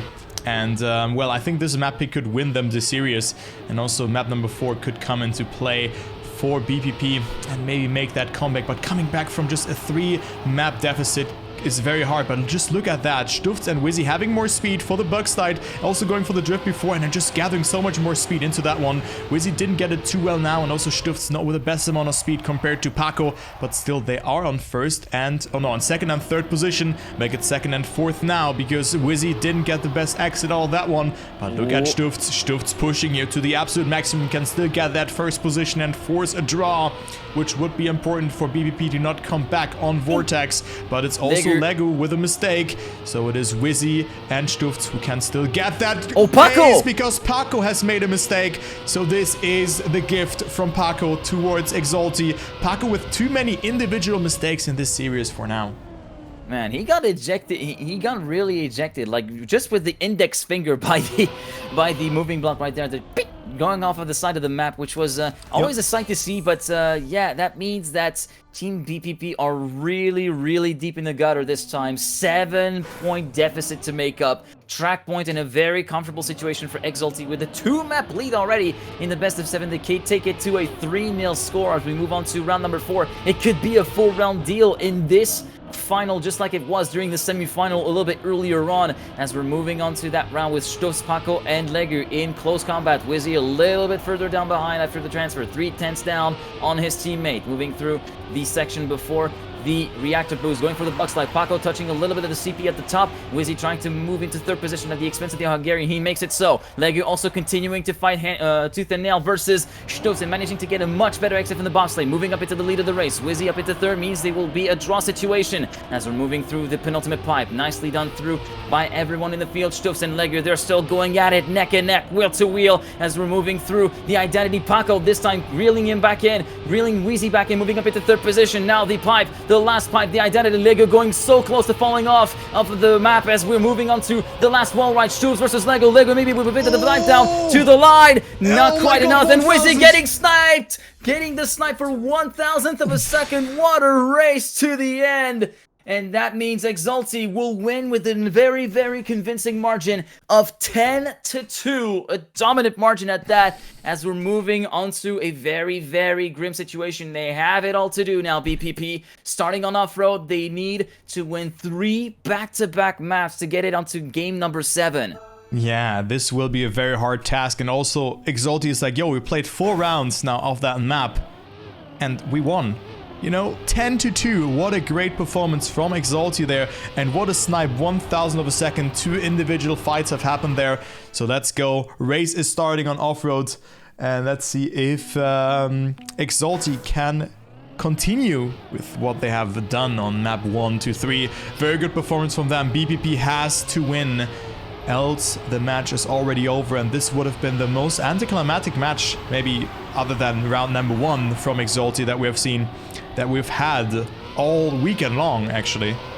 If we take a look onto that, because we didn't have like too many 0-sided matches, or like matches where no non-team has won a map or hasn't won a map.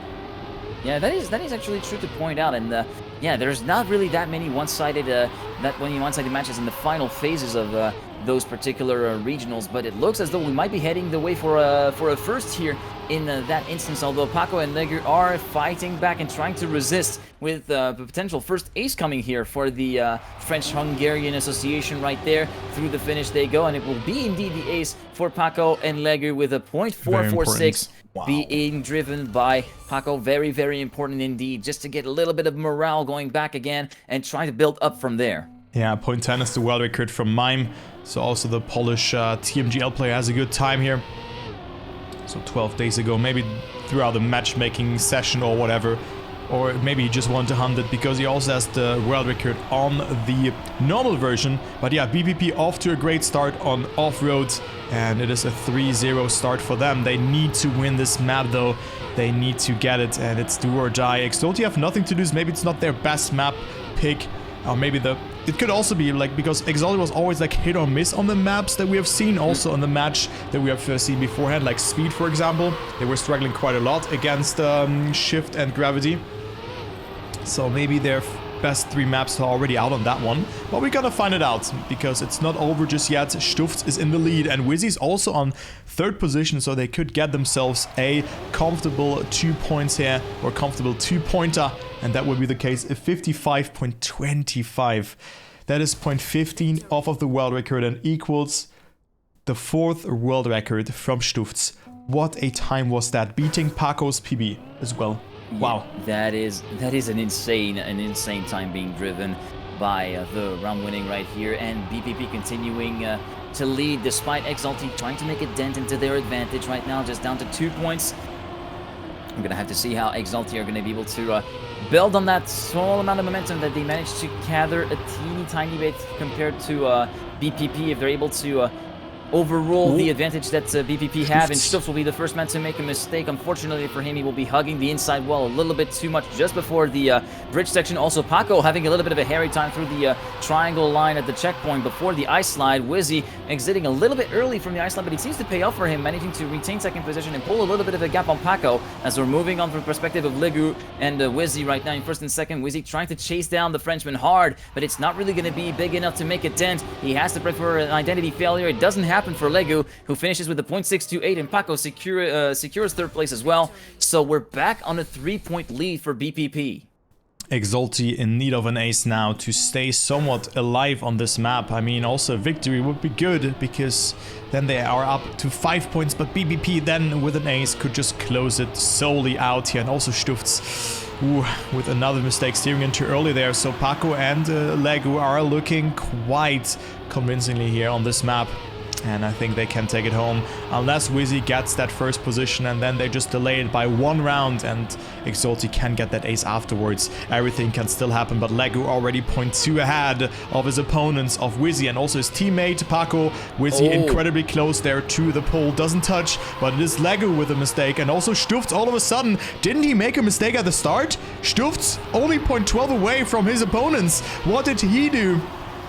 So it is still not over in this round, but also Paco in the lead with that, and I think he will take it unless he makes a mistake. Stufts incredibly close there to the tree, and it will be another draw. Stufts, however, how did he still stay? Was so close towards the other players. He crashed the wall on the inside at the start. That is a very, very astonishing comeback indeed from Stufts, managing to get back in the thick, almost in the thick of the action before the final sector, before running out of steam and not really able to reel any more time back in. But yeah, Stufts managing to also take advantage of the mistake from Legu, just barely brushing the inside circle before the triangle line at the CP. Stufts this time, though, will be drilling down dramatically just before clearing the grass hill in the first sector, and Wizzy is also going to be completely in the mud, down in 3rd position, 3/10 down at the end of Sector 1, and with map point number 1 for BPP, it looks as though that map will go to them as we're moving through the midway part of the map. Paco leading his teammate by 0.2 of a second, and they are leading by a second compared to Exalty right now through the ice slide as we're moving into the last part, and the identity and the finish line just after that little slalom through the trees in the reactor boost. Paco leading his teammate very, very clearly by 0.4 of a second. It will be the GG with a score of 10-4. BPP take the win with a 0.492. Very respectable time being driven by Paco.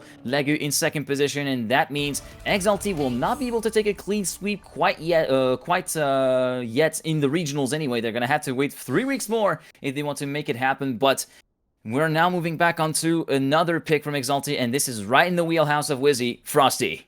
Frosty, yeah, this was a very good map for them. They've closed it out in their semi-final beforehand, and I'm not sure how BPP, how prepared they are on this map, because I cannot see them in the top 10 on this map. I see a Lego on P13 on this map on the leaderboard, and then if we scroll down a little bit, I see Pussy Paco on P25.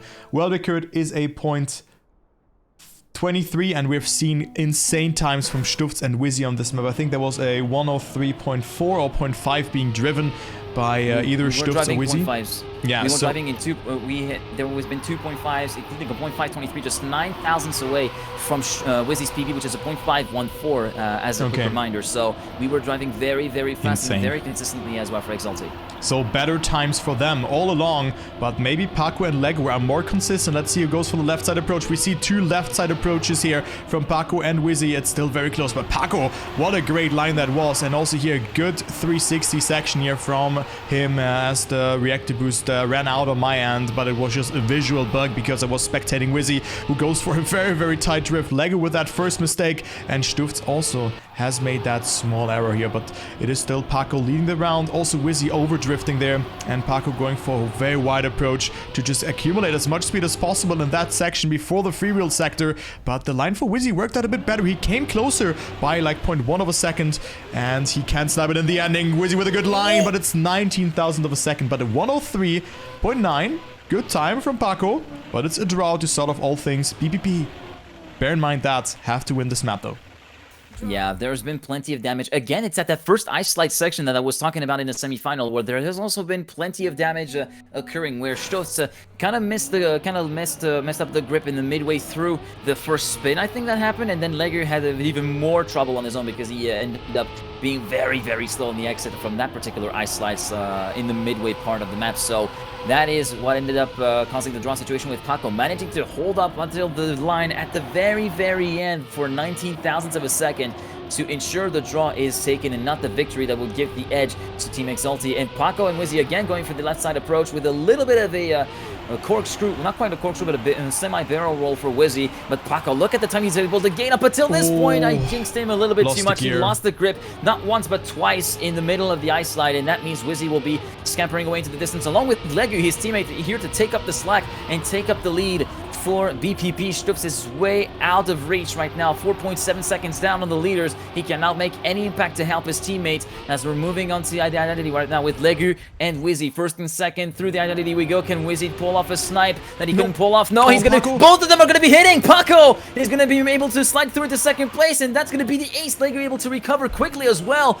That's gonna be painful for Wizzy to have that particular error happen to him, but BPP are just gonna take that. Thank you very much. We're gonna be taking a 3-point lead then. Yeah, this could be the beginning of a comeback here for BPP, getting that ace across. I think the second map is always the hardest to win, and if you're behind in that way, so you usually either lose 4-1 or it will be a 3-2, and then you most likely take also that third map home.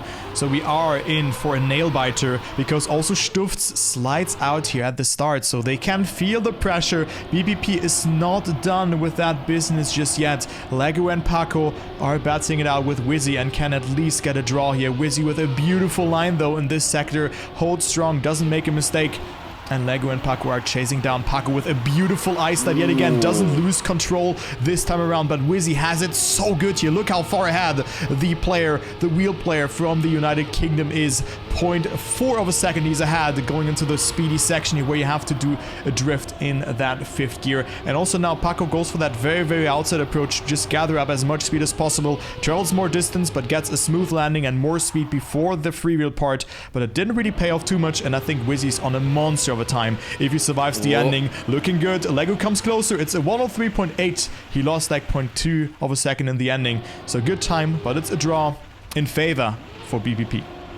Yeah, so far Stufs having a little bit of a struggle on his hands over the course of the first 3 rounds. Not really able to catch up to his teammates to enable Exalty to make any inroads into the advantage that BPP has, and BPP are just going to take that opportunity and run away with it at the very first opportunity, as they are now halfway there towards map point number 2 for them in this series, and forcing the issue onto a potential map number 6, which would be their own map pick.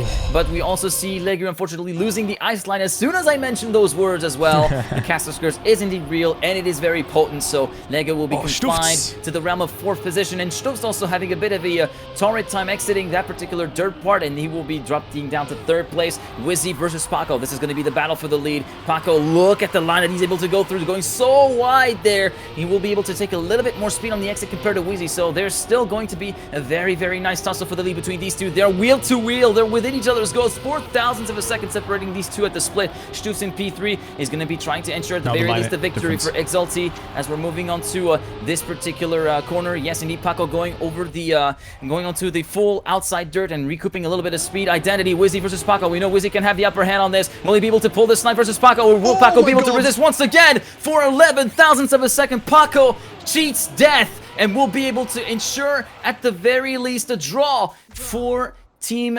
BPP, continuing their advantage of a 3-point gap, 6-3, and they're getting closer and closer to that second map point that would get them back into the mix. Yeah, wow, what a great race there between Paco and Wizzy there in this section. Oh, it was Wizzy, right? I'm always... Yeah, it was Wizzy. Well, Wizzy and Paco... No, Stufts, right? Stufts and Paco played it against each other. My god. Yeah. And it was so close. Also the different lines there and all of that. It was so nice to watch. And Paco eventually stayed ahead by 11,000th of a second. And now we have a much closer round in our hands. Wizzy and Stufts are 2nd and 3rd position. Paco again with a beautiful line going super wide. Wizzy with that inside approach will have less speed. But look at the exit from Paco here.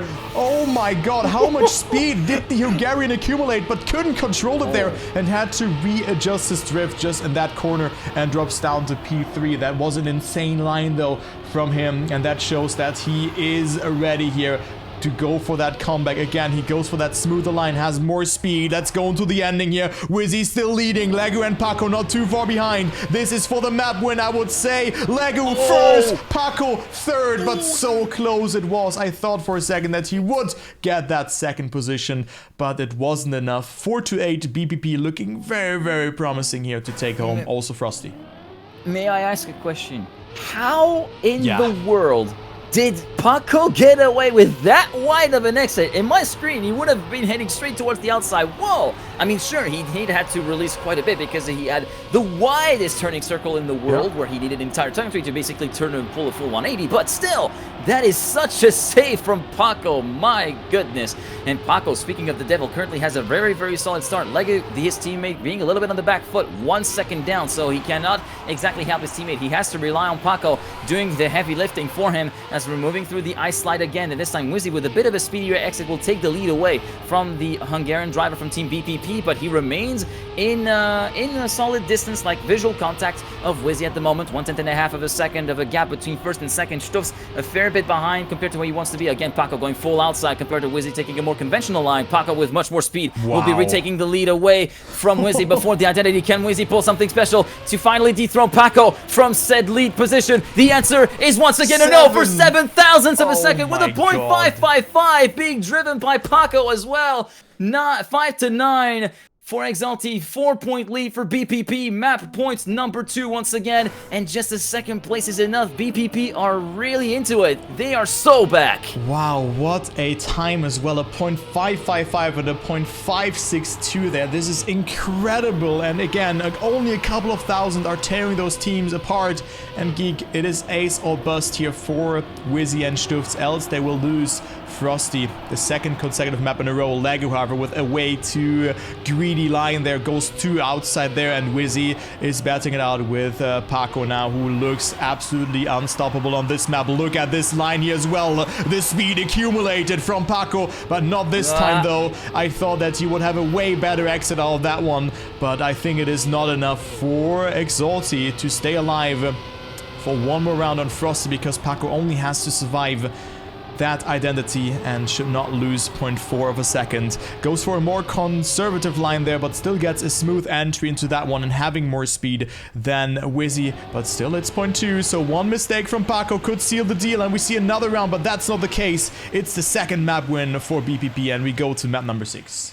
That is a very, very solid comeback. After being trounced in the first 3 maps, Team BPP are now back to within a single point of evening the scales in the best of 7 proceedings. They take Frosty 10-7 with a Paco that has been absolutely near faultless, it has to be said, throughout the entire map. He has not really put a foot wrong all that much. I mean, there may be once or twice that I kind of maybe have omitted from my head, but still, they are looking very, very solid as we're moving back onto the last of the team pick maps, and we're on a Team Red pick, that being Control. Yeah, and was Control where they have closed it out against Ferox, but there we have seen a lot of draws as well on this map. Maybe if you remember, and then there was this 1A situation for Paco and Lego. Very, very painstaking progression indeed that we've seen plenty of times early on. So they know how to perform on this map, they know how to win, but is it enough against a fully no-lifed Exalty? Uh-oh, Stufts with a first mistake though will fall tremendously behind. 1 second, so already a head start for BPP, and we could go to map number 7 here. Ladies and gentlemen, what a hectic match that was. As if this is going to happen. Exalty, however, bringing up a great fight. Wizzy not slowing down though. Paco had great lines on this map, and also Lego is not too far behind either, and also has figured out this part quite nicely. Maybe going a bit too wide there, losing 0.2 in exchange, but having a lot of speed going into the bobsleigh block. But also Wizzy with a very good approach. The UK wheel player finds himself in the lead and can deny the victory or even the ace towards Team BPP. Lego with a mistake, and now Wizzy has to survive the identity. Looking clean though. Paco is pushing though. Paco with more speed, but it's not enough. 58.72 is the winning time. Well, it could still the 035 by Huzo, the Turkish player. It's a draw to start off things on Control. Sounds familiar. Sounds very, very, a little bit too familiar to my taste and to the taste of some people. I might be finding out a little bit later, but indeed the status quo remains, and no clear trend so far to take away from round number 1. I mean, it's always difficult to take a train away from round number 1. We're gonna have to wait and see how this second round and the subsequent rounds go, but yeah, fairly even distribution. It doesn't seem like there were many mistakes to be reported. Just a very different, just a few tiny deviations, not really significant blunders like heavy crashes or respawns to be noted in the first round. And so far, so good again, as well for the start of the second round right there, with Wizzy and Stubbs this time feeling very, very potent. First and second place for the Team Blue duo. Legu trying to get a little bit more speed through the bobsleigh, so does Paco. But look at the speed that Paco carries to the double right. He's going toe-to-toe versus Stubbs for the lead to ensure yet another draw. And Legu versus Wizzy for third position as well. Wizzy overtaking the Frenchman who passed by in the meantime. Identity coming in. Can Paco try to reel in and get a much better low line? Yes, and look at this trajectory that he had. A 0.3 as well. And Stubbs with a 0.4, it must be said. Imagine, you drive a 0.69, which is a nice time. You end up in third place. But Paco also, again, that landing, he tried to go for as shallow of an exit as possible, just to be able to have that little bit of a concave part, turning the wheels for him, therefore sending him straight onto the straightest pass to the finish line, and that worked brilliantly. Yeah, insane stuff there, and BPP takes home the victory there, so they're coming closer. The comeback is real, guys. Who would have thought that the BPP believers are getting their copium in, or their hopium in that way, which is also a great match that we are witnessing right here.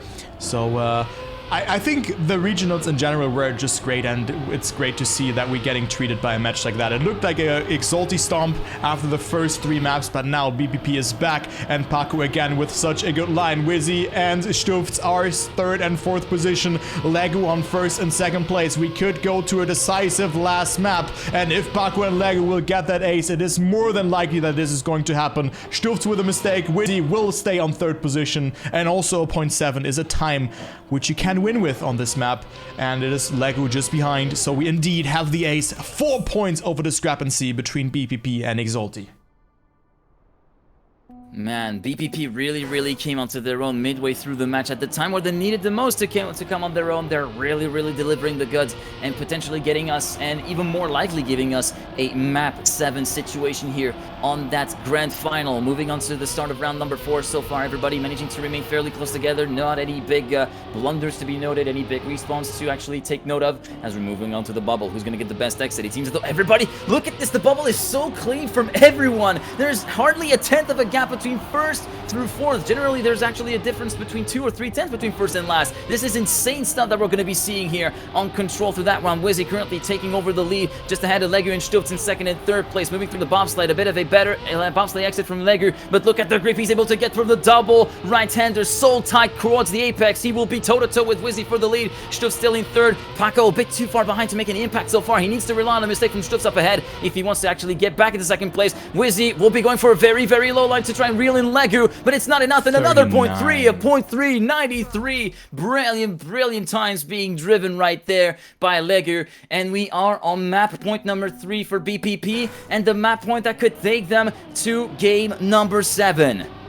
Who would have thought that BPP makes that comeback real here after Exalty just rolling over them on the first 3 maps? I mean, I was like saying it as not as a meme, but like as a, yo, you know, Exalty looked so strong, but you know, those first 3 maps were also like one of their best maps, and now, well, they just lost 2 consecutive maps in a row. It's not over just yet, because also Paco didn't have the best start, but BPP only need of 3 more points. And also Legu not getting the gear there, gear number 5 that you need to trigger in there. And of course, if you are sliding when you are in a, or when your gear changes, you'll just lose speed. It's called the gear shift bug, or however you want to call it, and that's why Legu lost a lot of speed. Got a very good line over in that part here as well though, and finds himself the battle for that first position against Wizzy, and most importantly Paco is also in there. Let's follow him. Oh my god, Exalty is falling apart, and it's the ace for BPP. Both players with mistakes, and we go to map number 7.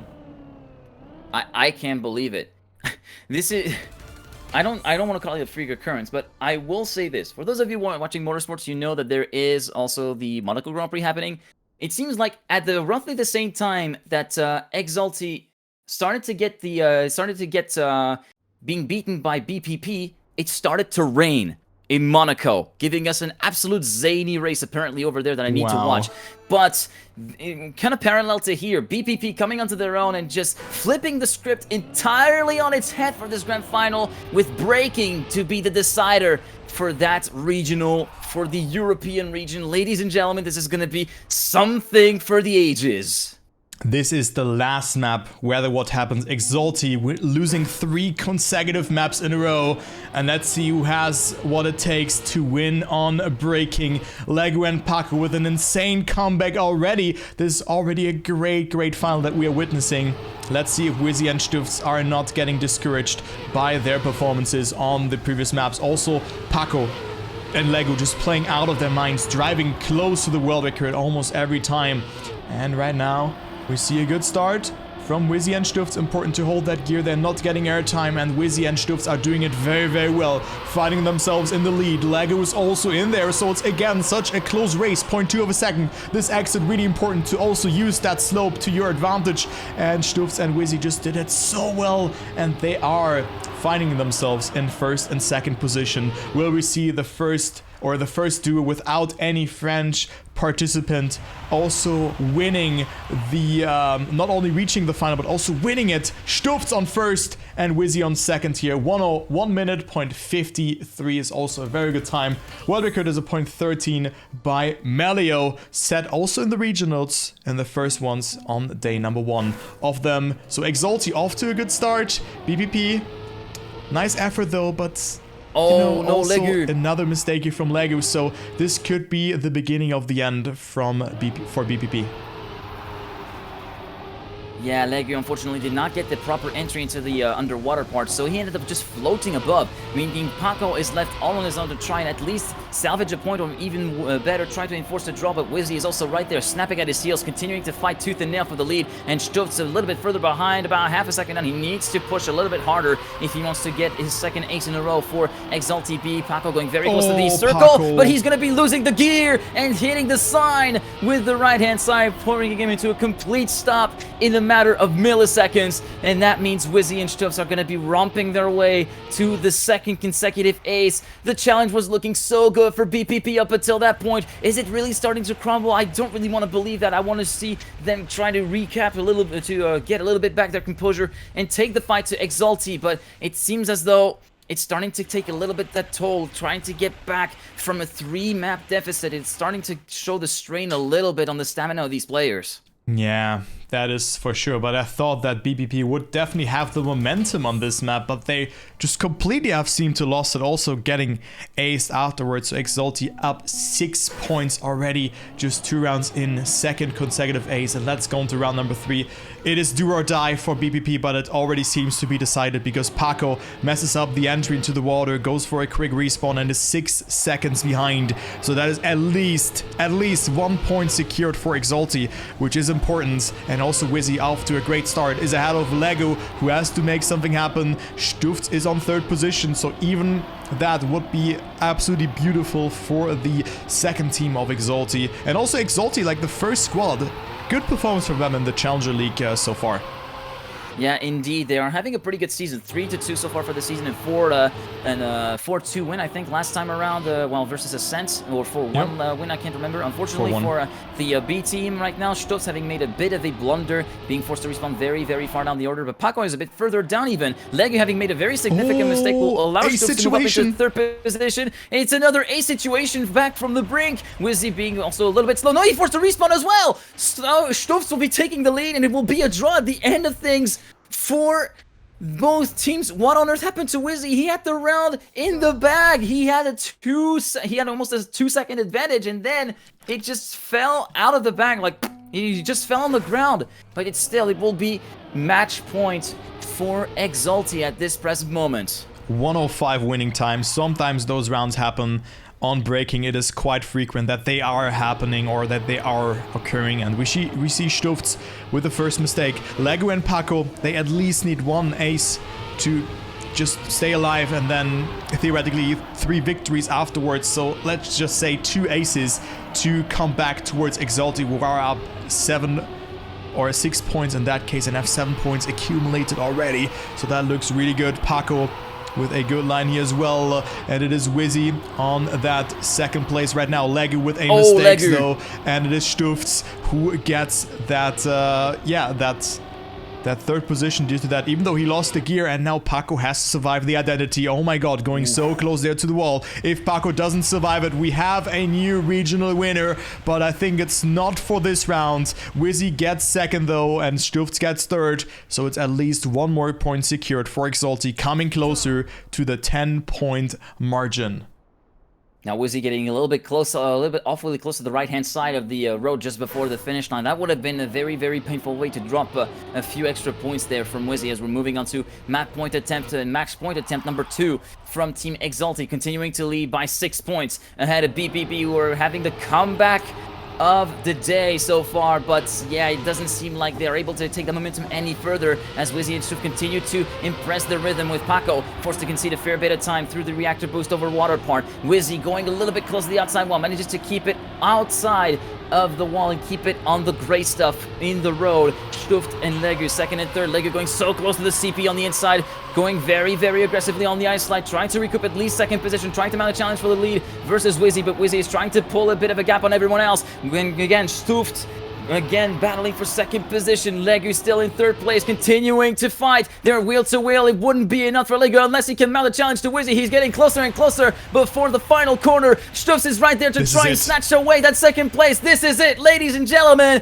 Exalty's B team, Wizzy and Stuft, take the win in the grand final, 11-2, after leading from 3-0 and then being clawed back by BPP. They still take the edge over Paco and Legu, and for the first time in the entire history of the regionals, no French driver will take home individually win a regional event. This is very much a first one, and also very, very solid result for the entire Exalty squad all around. There's reasons to celebrate with the win yesterday as well from Link and Mi4, as we were mentioning earlier.